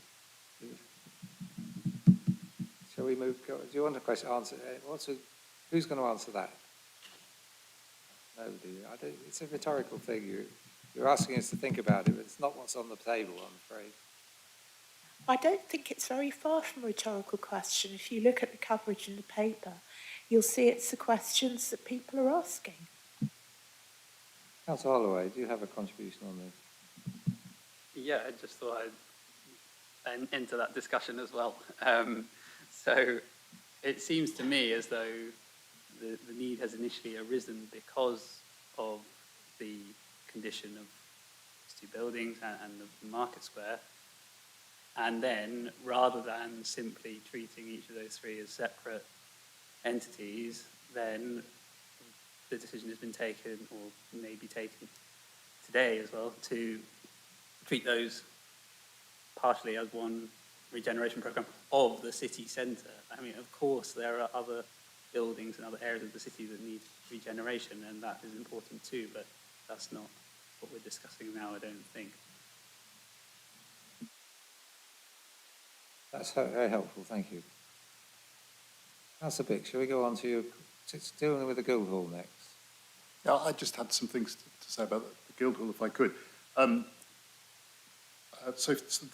Starting at the sort of more level of detail, really, the recommendations don't actually say it, but I think it's intended to be implicit that they're all going to be pursued in relation to option one. It doesn't actually say that in the recommendations. That's the point I'm making. And so I think important to make that clear in whatever gets decided this evening, if that is the case. I just wanted to talk about how I see the Guildhall component of this in general. We've supported the retention for civic use of the Guildhall, seeing the importance of public building on one side of the market square as a really, really important facet of how a city centre should be. So to that extent, I think we're working on the right ideas and they seem to be pointed in the right direction. Comes to the use of money, and I think that there are a lot of public sensitivities about that. To what extent is money being spent on making council officers' lives unnaturally convenient or pleasant? I think it's important to go back to another thing that I think my colleagues have really emphasised, and that is that we're talking here about using reserves. We're talking here about applying other sources of capital. And our concern has always been that we should be using those assets to convert capital to a return which is sustainable and which helps to pay for our services in the long term. We know we've got a spending gap. Services could always be better anyway, and if we can contribute to that without going back to the council taxpayer, without apologising for cutbacks, then I think that's really, really an important thing. So the question really is, on the basis of what we've got here in these proposals is this a proposal that looks credible in terms of generating that sort of return? So what I did was to take what are the assets that we're talking about here. It seems that it's obviously the Guildhall itself, it's Mandela House, and it's the use of, on the basis of these figures, £19 million of reserves.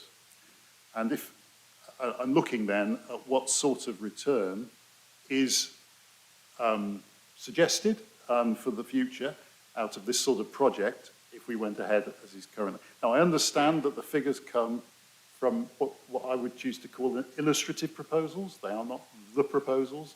They're the result of testing what a scheme of this kind could be like and what it could deliver.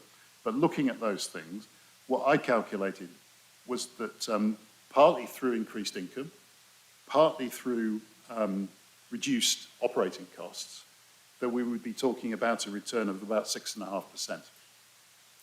I'm really open for other people to correct my figures, but that's what I thought we were talking about here. And it's confirmed to me that if that was the case, then 6.5% is indeed about the sort of return we'd expect from assets in our commercial portfolio. And therefore, to me, recognising these are not final proposals, the return and whatever is involved could change as a result of what happens next.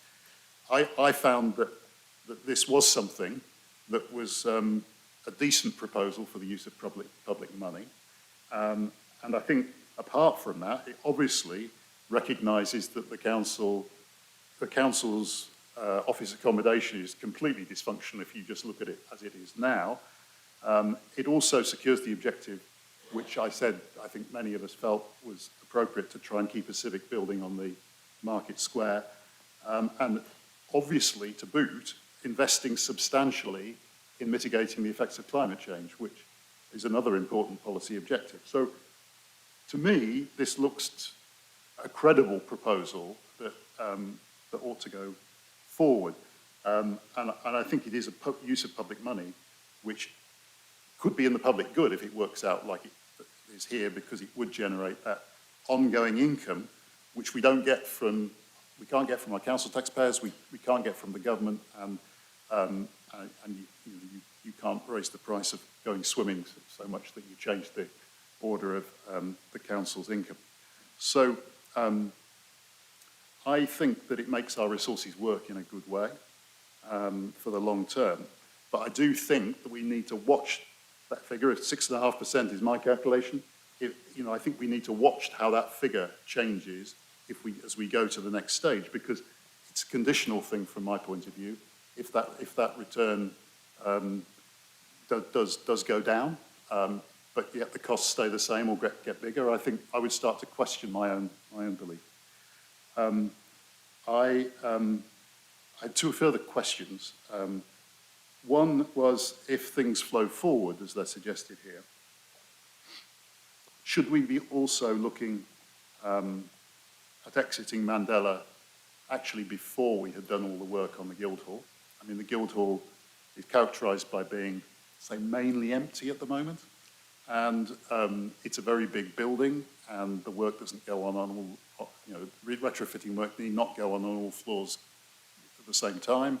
And it seems to me that if we made a decision to exit Mandela, then it might be appropriate that we didn't sit with both buildings for the maximum length of time, and we looked to try and concertina that process if it could be done in an acceptable way to staff.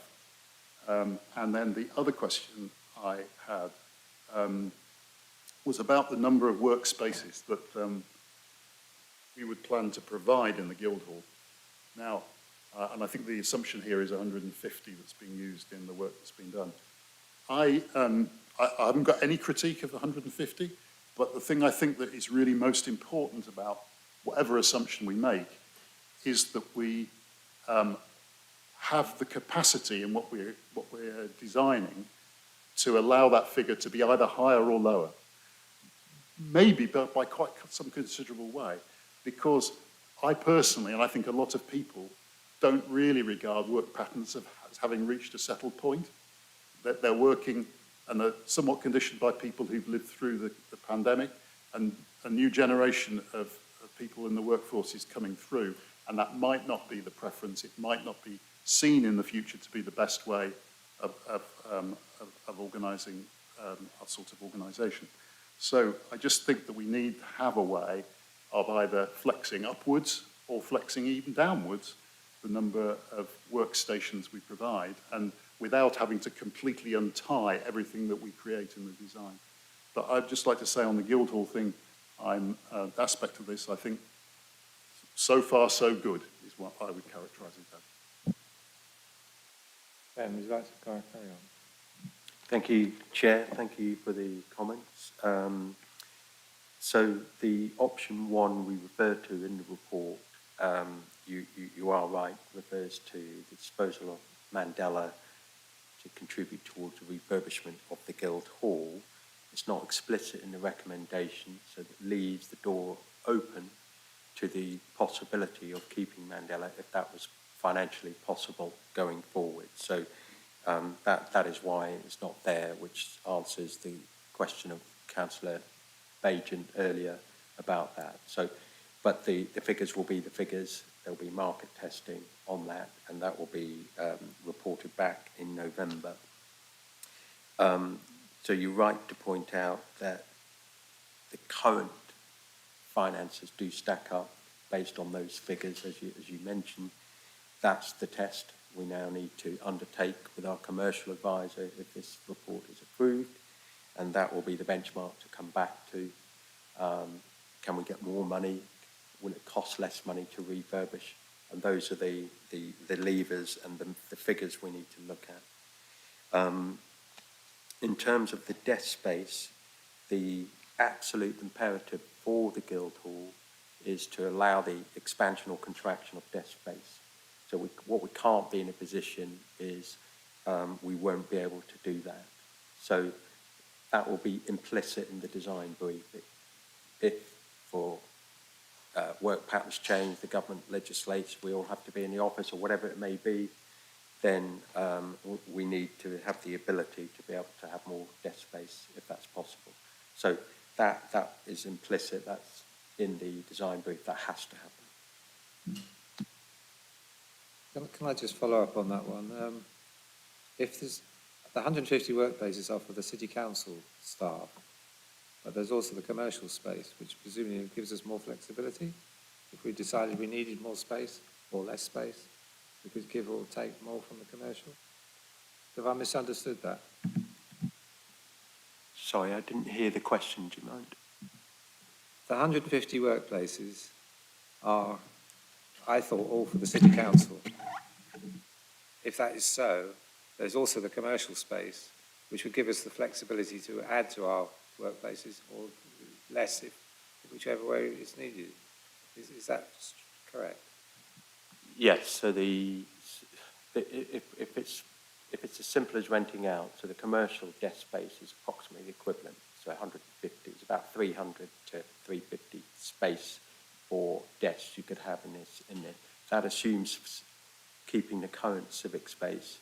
That assumes keeping the same level of customer care space, and it assumes the same level of space for members' room and so on and so forth. It does assume quite a few meeting rooms, and obviously the chief exec meeting rooms and office as well. So there's flexibility within the 150 to go beyond before you even look at the commercial side of it. So the 150 is just city council? Just for the council, yeah. Okay, thank you. Questions about the Guildhall, Councillor Bajan? Have, during your considerations, I know things are always moving along, well, you know, it's like jumping on an escalator. Have you thought about how 2040 might impact on our thinking here? How we might impact? How the Gove plan, let's put it in simple language, if that comes forward in any way, shape or form, how that may impact on us as a council and the accommodation that we need. Well, there's a lot of speculation around that, but if that might mean unitary or other form of local government reorganisation, then clearly would need more space. But we are working on the assumption of current need for Cambridge City Council. But as I say, the design needs to be flexible enough for future-proofing to allow expansion or contraction. So the answer is yes, consideration's been given, but not necessarily specific to Michael Gove. Do you think that we might need to consider a bit deeper? Because whilst you've been considering this plan, there's something going on outside at quite a great acceleration, and probably, I mean, we're not going to get an answer on what Gove or whoever follows up from Gove is going to be doing. But this city is definitely going to be expanding, and there is the potential for us to become a unitary, but which is a long way away, but so's the completion of all this. And I have to think past my lifetime, I suppose. Do you think we should spend a bit more time looking at that in some sort of subgroup and some discussion between the party leaders? Can I ask Councillor Davies, would you like to? I think if any of us knew what Mr. Gove's plans for 2040 were and had any idea what might be coming, it would be helpful. Unfortunately, we don't.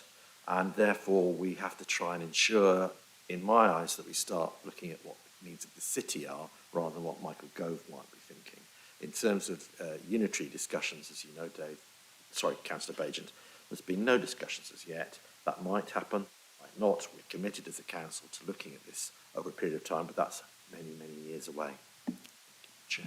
Hopefully, Mr. Making the point that days are numbered as well. This is Councillor not Bagent. happening in a vacuum.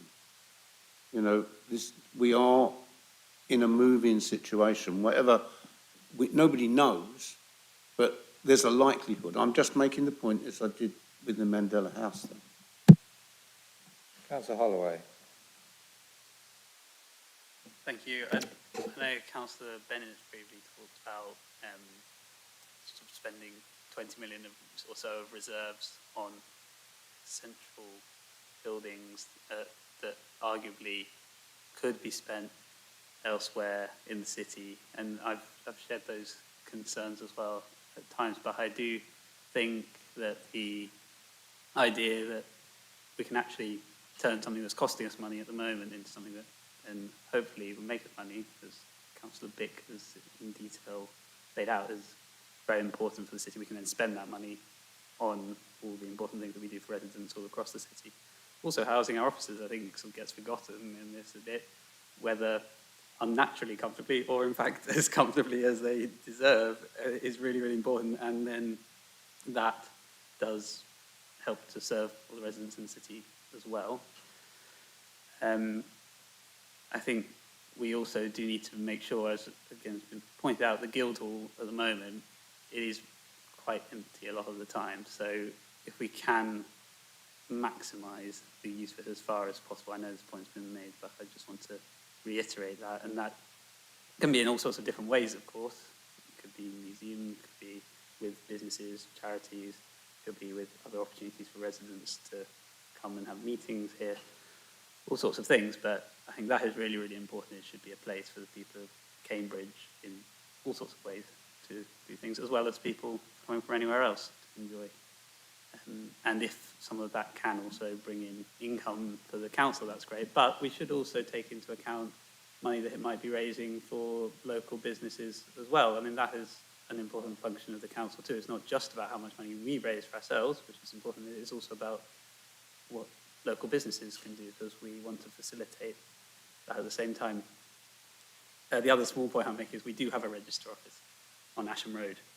So that does exist. However, totally open to having some brilliant weddings or other ceremonies here. Thank you. Now, any more questions on the Guildhall? Councillor Bennett. Hi, I just want to say that we are talking about investing 35 million, not just for 19 million from reserves, because there's also the illustrative sale proceeds from Mandela House. I'd also like to say that I hope that we will see an internal rate of return calculation when this comes back in November, and I suspect that Councillor Bick's interest rate figure is too high for the two reasons that I've mentioned: the failure to reflect the sale proceeds, but also because there will be a gap before returns start, and that depresses the rate. All I can say based on what I've seen is that a payback period of 9 years and an NPV of 22 million after 30 years on a 35 million investment would not normally be results that would be encouraging me to part with my cash or my clients' or my residents' cash. Thank you. All right, any more questions on the Guildhall? Should we deal with the marketplace next then? Any questions on the marketplace? Councillor Bick. Marketplace.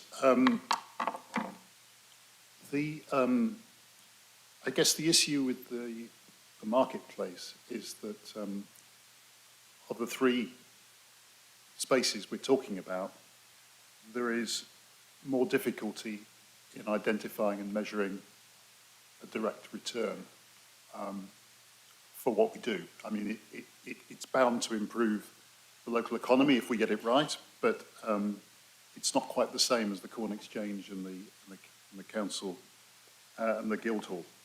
But I therefore want to ask the question about what our assumptions are about funding that part of the project, because what we've seen in talking about the Guildhall is that on the assumptions that have been provided, the Guildhall project would consume almost all of what has been set up as an earmarked reserve. When it's been talked about before, the scheme for the Market Square, it has always been said that that can only go ahead when we have identified some third-party funding. And I'm not sure that we've really got much further than that, because if this does consume almost all of the reserve for the Guildhall, we need to be a little bit worried, should we not, that we're spending money on developing a scheme that we might not be able to action. And I just feel that there should be some assumptions in play about, however splendid a scheme we can come up with, how terrible it would be to disappoint by not being able to bring it about. I have a question about the paper that we've got here. You've quoted a vision for the Market Square, which was approved by the Environment and Scrutiny Committee in 2022. The document that's an appendix that is in the public domain, this one, what is the status of that document? I think I've seen it before. I wasn't sure that that was a document as such that had been approved as something that we regarded as an agreed scheme. Is this being regarded as a proof of concept? A bit like the report on the Guildhall that's halfway into the public domain. And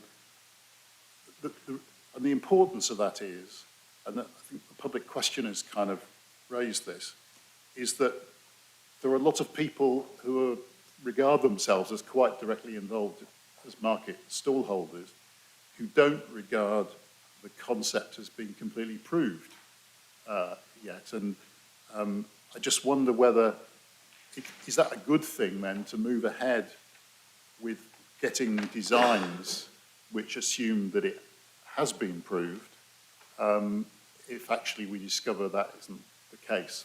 The concerns, and I think it goes right back to the Environment and Scrutiny Committee in 2022, was about the nature of whether there should be stalls that are there all the time or stalls that are capable of being taken away, and whether there's practical technology for having things that can be taken down and put up again.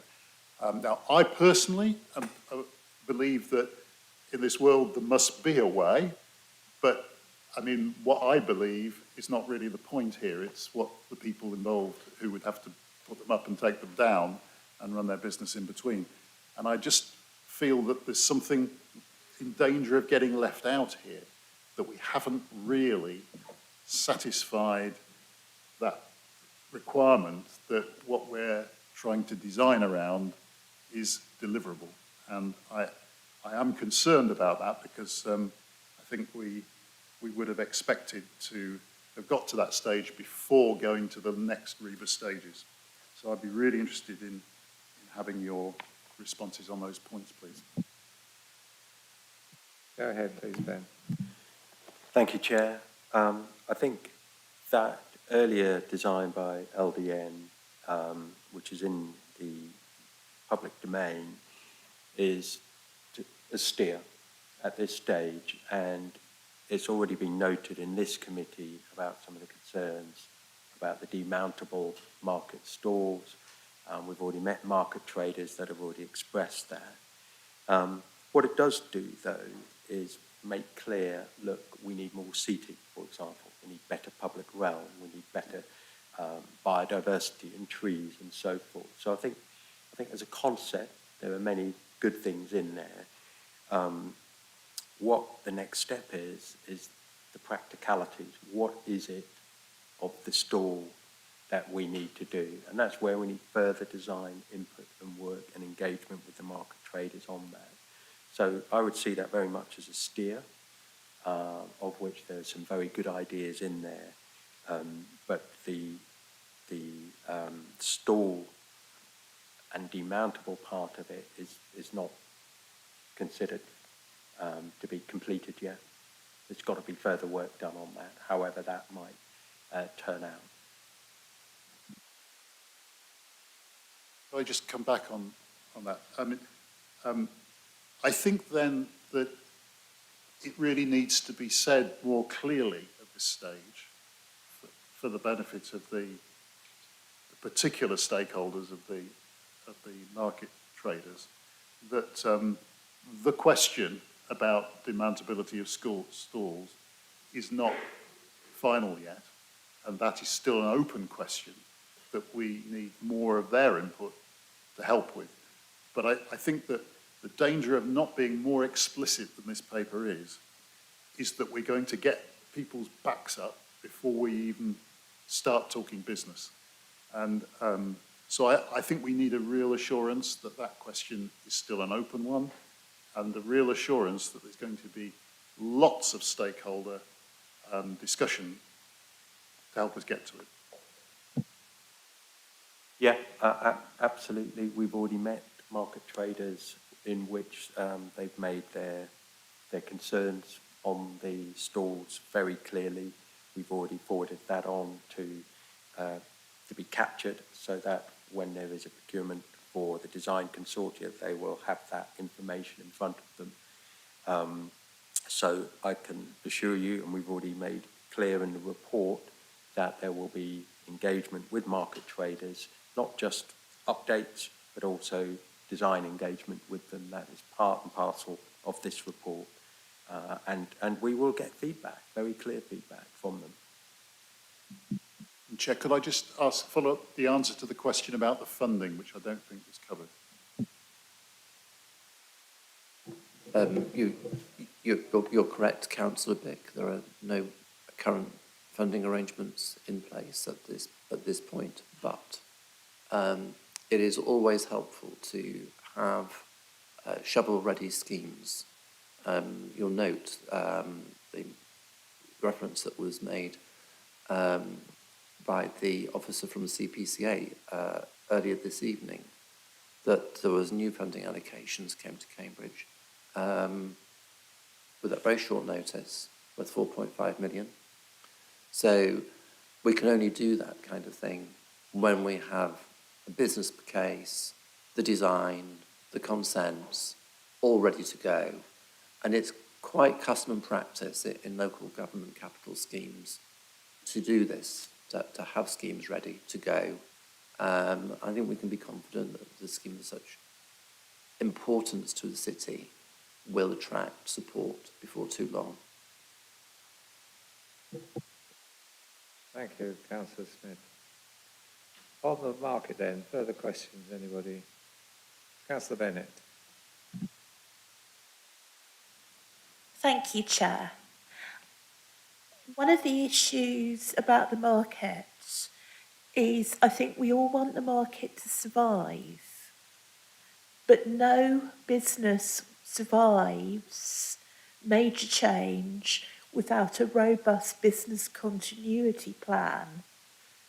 And no business continuity plan is robust unless it has the active and enthusiastic trust of the businesses involved, and that applies in spades with small businesses who are not very trusting at the best of times, who are almost certainly coping with other pressures and have a limited bandwidth to react to change. I think we have already lost the trust of market traders over this. I think we need to make a plan to get it back. And I would also suggest that you consider employing a business recovery specialist to do change management, because I think one of the reasons why things have gone wrong in the market is because we have too many officers running on fumes. And we do not have, the time to actually manage these problems. So my two asks for this is, what are we going to do to regain trust? And also, will we consider bringing in a specialist business recovery project accountant or other professional to manage this? You're making assumptions about whether there is no trust. I mean, the market is a successful market. We're told it's got a higher percentage of attendance by marketeers compared with the national average. Anyway, Councillor Ben, do you want to answer any of those points? I think trust is very important, and we have already started this process. We've already spoken to market traders. They've contacted us. We've reached out to them. We have a meeting with them on Wednesday, and we'll continue that engagement. Sometimes it's about listening. Sometimes it's about making sure we meet them on their patch. And so, one of the meetings was to have a cup of tea with one of the storeholders actually on the market. And so we will engage in a number of different ways to regain their trust. I hope that they will see the outreach we're trying to do to get them engaged as genuine. It is genuine. And I hope they will engage, and we will listen. We will listen. In terms of a business recovery specialist, we will be appointing a committee approves part of the design consortium, a commercial advisor. That commercial advisor will have a number of different roles, as well as providing market analysis, not necessarily directly to the market, more related to Guildhall and the Corn Exchange, but of course the impact of the benefits to the change and the design to the market will be included in their role. So I think that will be partially covered with that. So I hope that answers your question. Thank you, Ben. More questions on the market, anybody? I'll move on to the Corn Exchange, the last of the three. Any questions? Councillor Dick. Yeah,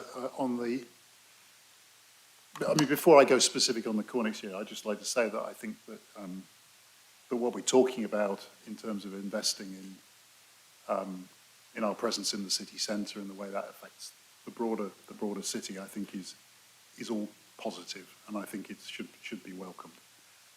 It's not because I'm just about to deviate from that and what I say about the Corn Exchange, but I just felt I might not have been clear enough about that. So on the Corn Exchange, the way I read what's written in the report about this is very much that we're talking about a business at the Corn Exchange. And I feel that this component of the package of three, more than any of the others, is appropriate to be thought of in terms of the disciplines of, let's call it a loan and a payback, because this is an income generative business. The large parts of the cases to embark on it are about improving our income from it and reducing our costs associated with it. And I think that it would be really a good discipline to start thinking about tackling what we want to do as part of a proper, robust borrowing exercise. Whether that was internal borrowing or external borrowing, we can construct the same discipline around it, I'm sure. Because I think that we need to draw a distinction between the market square, which is simply there for everyone, and the place, the Guildhall, where it's kind of the local government of the city for everyone. The Corn Exchange, yeah, it makes an indirect contribution for everyone, but it's predominantly for people who pay to go there.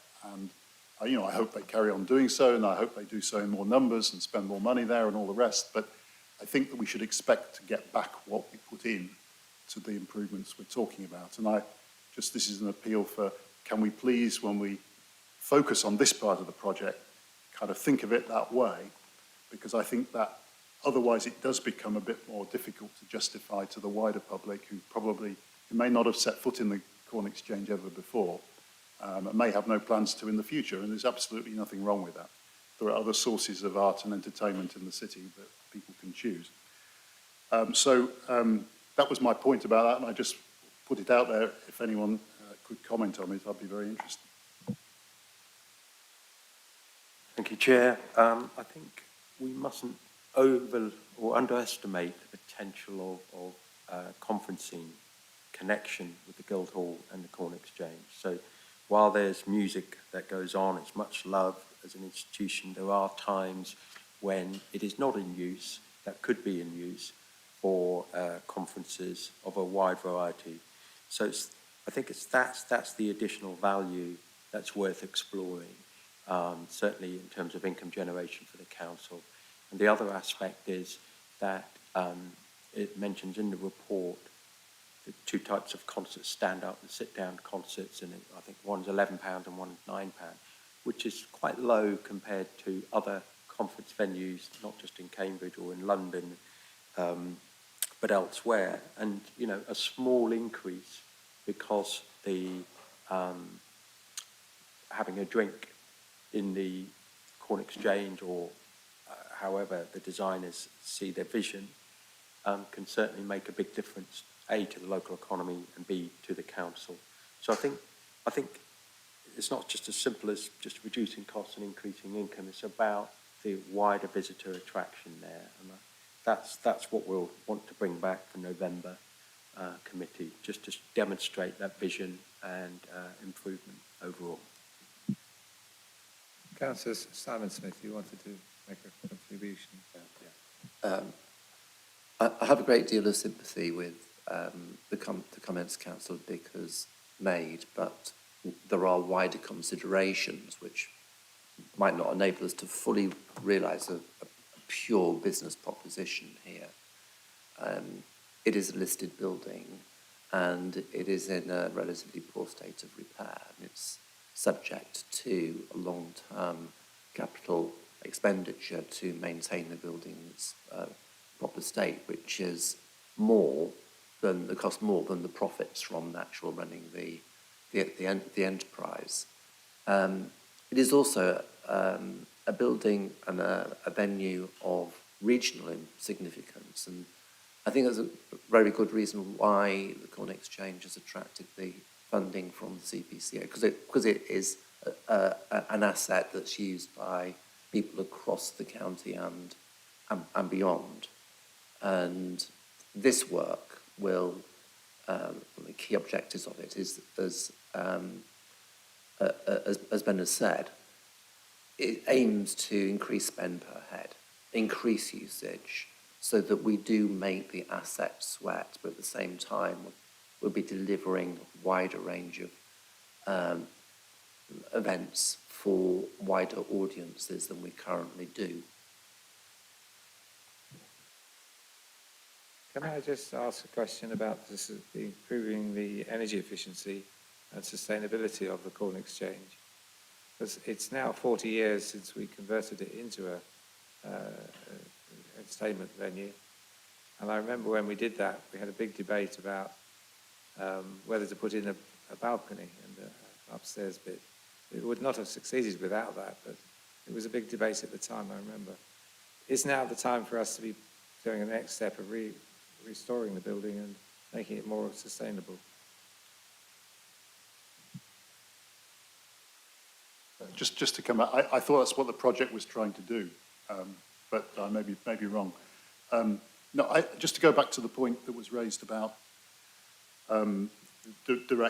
direct return to the council from this sort of investment, and the wider benefit. I absolutely get the difference, but it would be great if we tried to accomplish both at the same time. It's not necessarily that they're mutually exclusive, and if we did come to a place where we said that's the direct return, that pays for itself, but we need to do a bit more, then at least we should know and quantify what that bit more is, and say, well, we did that for that reason, and that was for the wider community, which we felt was justified. But I just think that the discipline on this part of the project is important so that we know what we're doing and we don't cross over into subsidising something that is for paying customers only.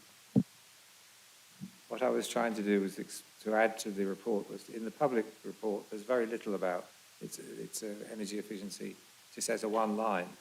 I think there is much more in the background papers, which we can't disclose in detail, but the concept of sustainability is certainly in there, I believe. Can you confirm that bit? Yes, I mean, I think we note your points, and there's a level of detail yet to come. But we need to spend a bit of money now to get that information, to understand that. But you're right, to be disciplined on the Corn Exchange. I take your point. Councillor Bennett. Hi. My issue with the Corn Exchange programme is that we actually have relatively good cultural facilities for a small city of this size. If our cultural facilities are to have a robust future, we really must increase visitor numbers, and those must be longer term visitors, not just day trippers coming up on the train from London who cannot stay late enough to attend evening events on the Corn Exchange. And if we are to achieve this, it actually needs a more strategic rethink of our tourism policy. And this is just yet another reason why I feel that we are rushing this project and we need to do a bit more overall strategic thinking first. Councillor Holloway. Sorry if I've missed this in the papers, but it says the turnover for the Corn Exchange exceeds 2 million. There's the significant operating costs per annum. I don't know if I've missed this, but is there a figure on the operating costs per year or these profit or loss per year? Because I think Councillor Smith did refer to there being an overall loss each year. Maybe I've missed that, but could you clarify that? We don't have a direct figure on profit or loss for the Corn Exchange. Not so much about the operational side in terms of the amount of concerts that go on. What we're interested in is if we make improvements, design improvements, what impact could they bring? What incremental impact can that bring to the Corn Exchange and the wider civic quarter? That's one aspect. Sorry, shall I defer? It's fine to say I don't have them to hand, Councillor Holloway, because I wasn't here to speak on this item, but we do have that information. And I would also like to say that the Corn Exchange is very busy. It has large numbers of people coming through and a very diverse and well-loved programme. Obviously, I would say that, having had that in my portfolio. But I'm in here many evenings, and when I leave, many nights, I see the queues down Corn Exchange Street for people waiting to get into the building. But Councillor Holloway, we can get you that information. I just don't have it to hand. Thank you. Any further contributions? Councillor Davey? It's a general contribution. If we've finished on specifics, I'll look to Councillor Bick if there's any more detail. The general comment, if it's okay, if you could indulge me for a second, Chair. I've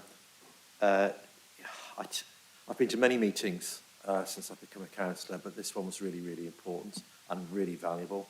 This is about the future of the city centre, and therefore it has to be scrutinised effectively and efficiently. And I think this has been a really good start to that process, so I welcome contributions from Councillor Bennett and Councillor Bick. I thank Ben for all his work on this. But if we're to get this right, we're going to have to make sure that process is ongoing and that we're open and transparent. So leaving aside the fact there was a number of papers that are confidential today, whilst members got to see it, members of the public didn't. But I think this is a good start, and I'd just like to thank my colleague, my other leaders for their part of this, and pleased to keep it, because it is so significant to the city, such a massive investment. If you have comments, please include us informally as well as formally, because we need to get this right. We are custodians for the city. This is just we're a brief period of time in this, so we need to get this absolutely spot on. So again, the better the scrutiny, the more the scrutiny, the more welcome. Thank you, Chair. Right, I think we shall wind up on this item then. So recommendations are on page 68. Can I take you there? You've got a page of recommendations there. I see all those in favour. Please show. Oh, sorry, yes.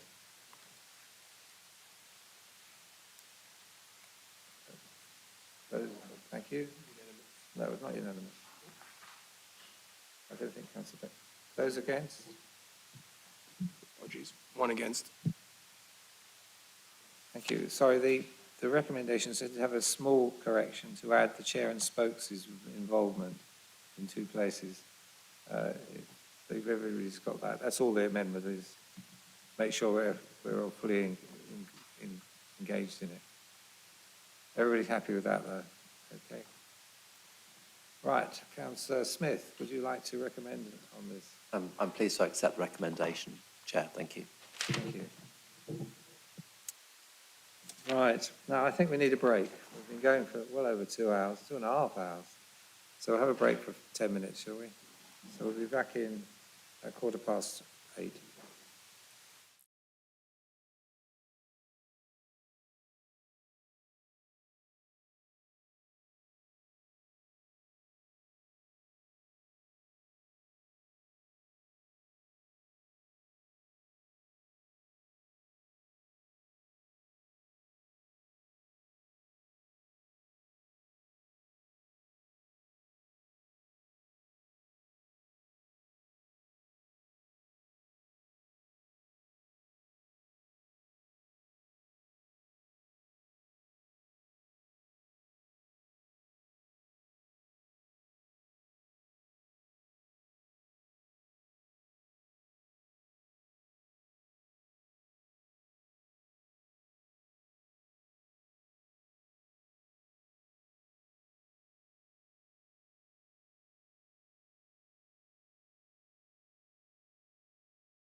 We're restarting the Strategy and Resources Committee meeting for item 8, which is on Hartree, which is, of course, the new name for the northeast area of Cambridge round Cowley Road.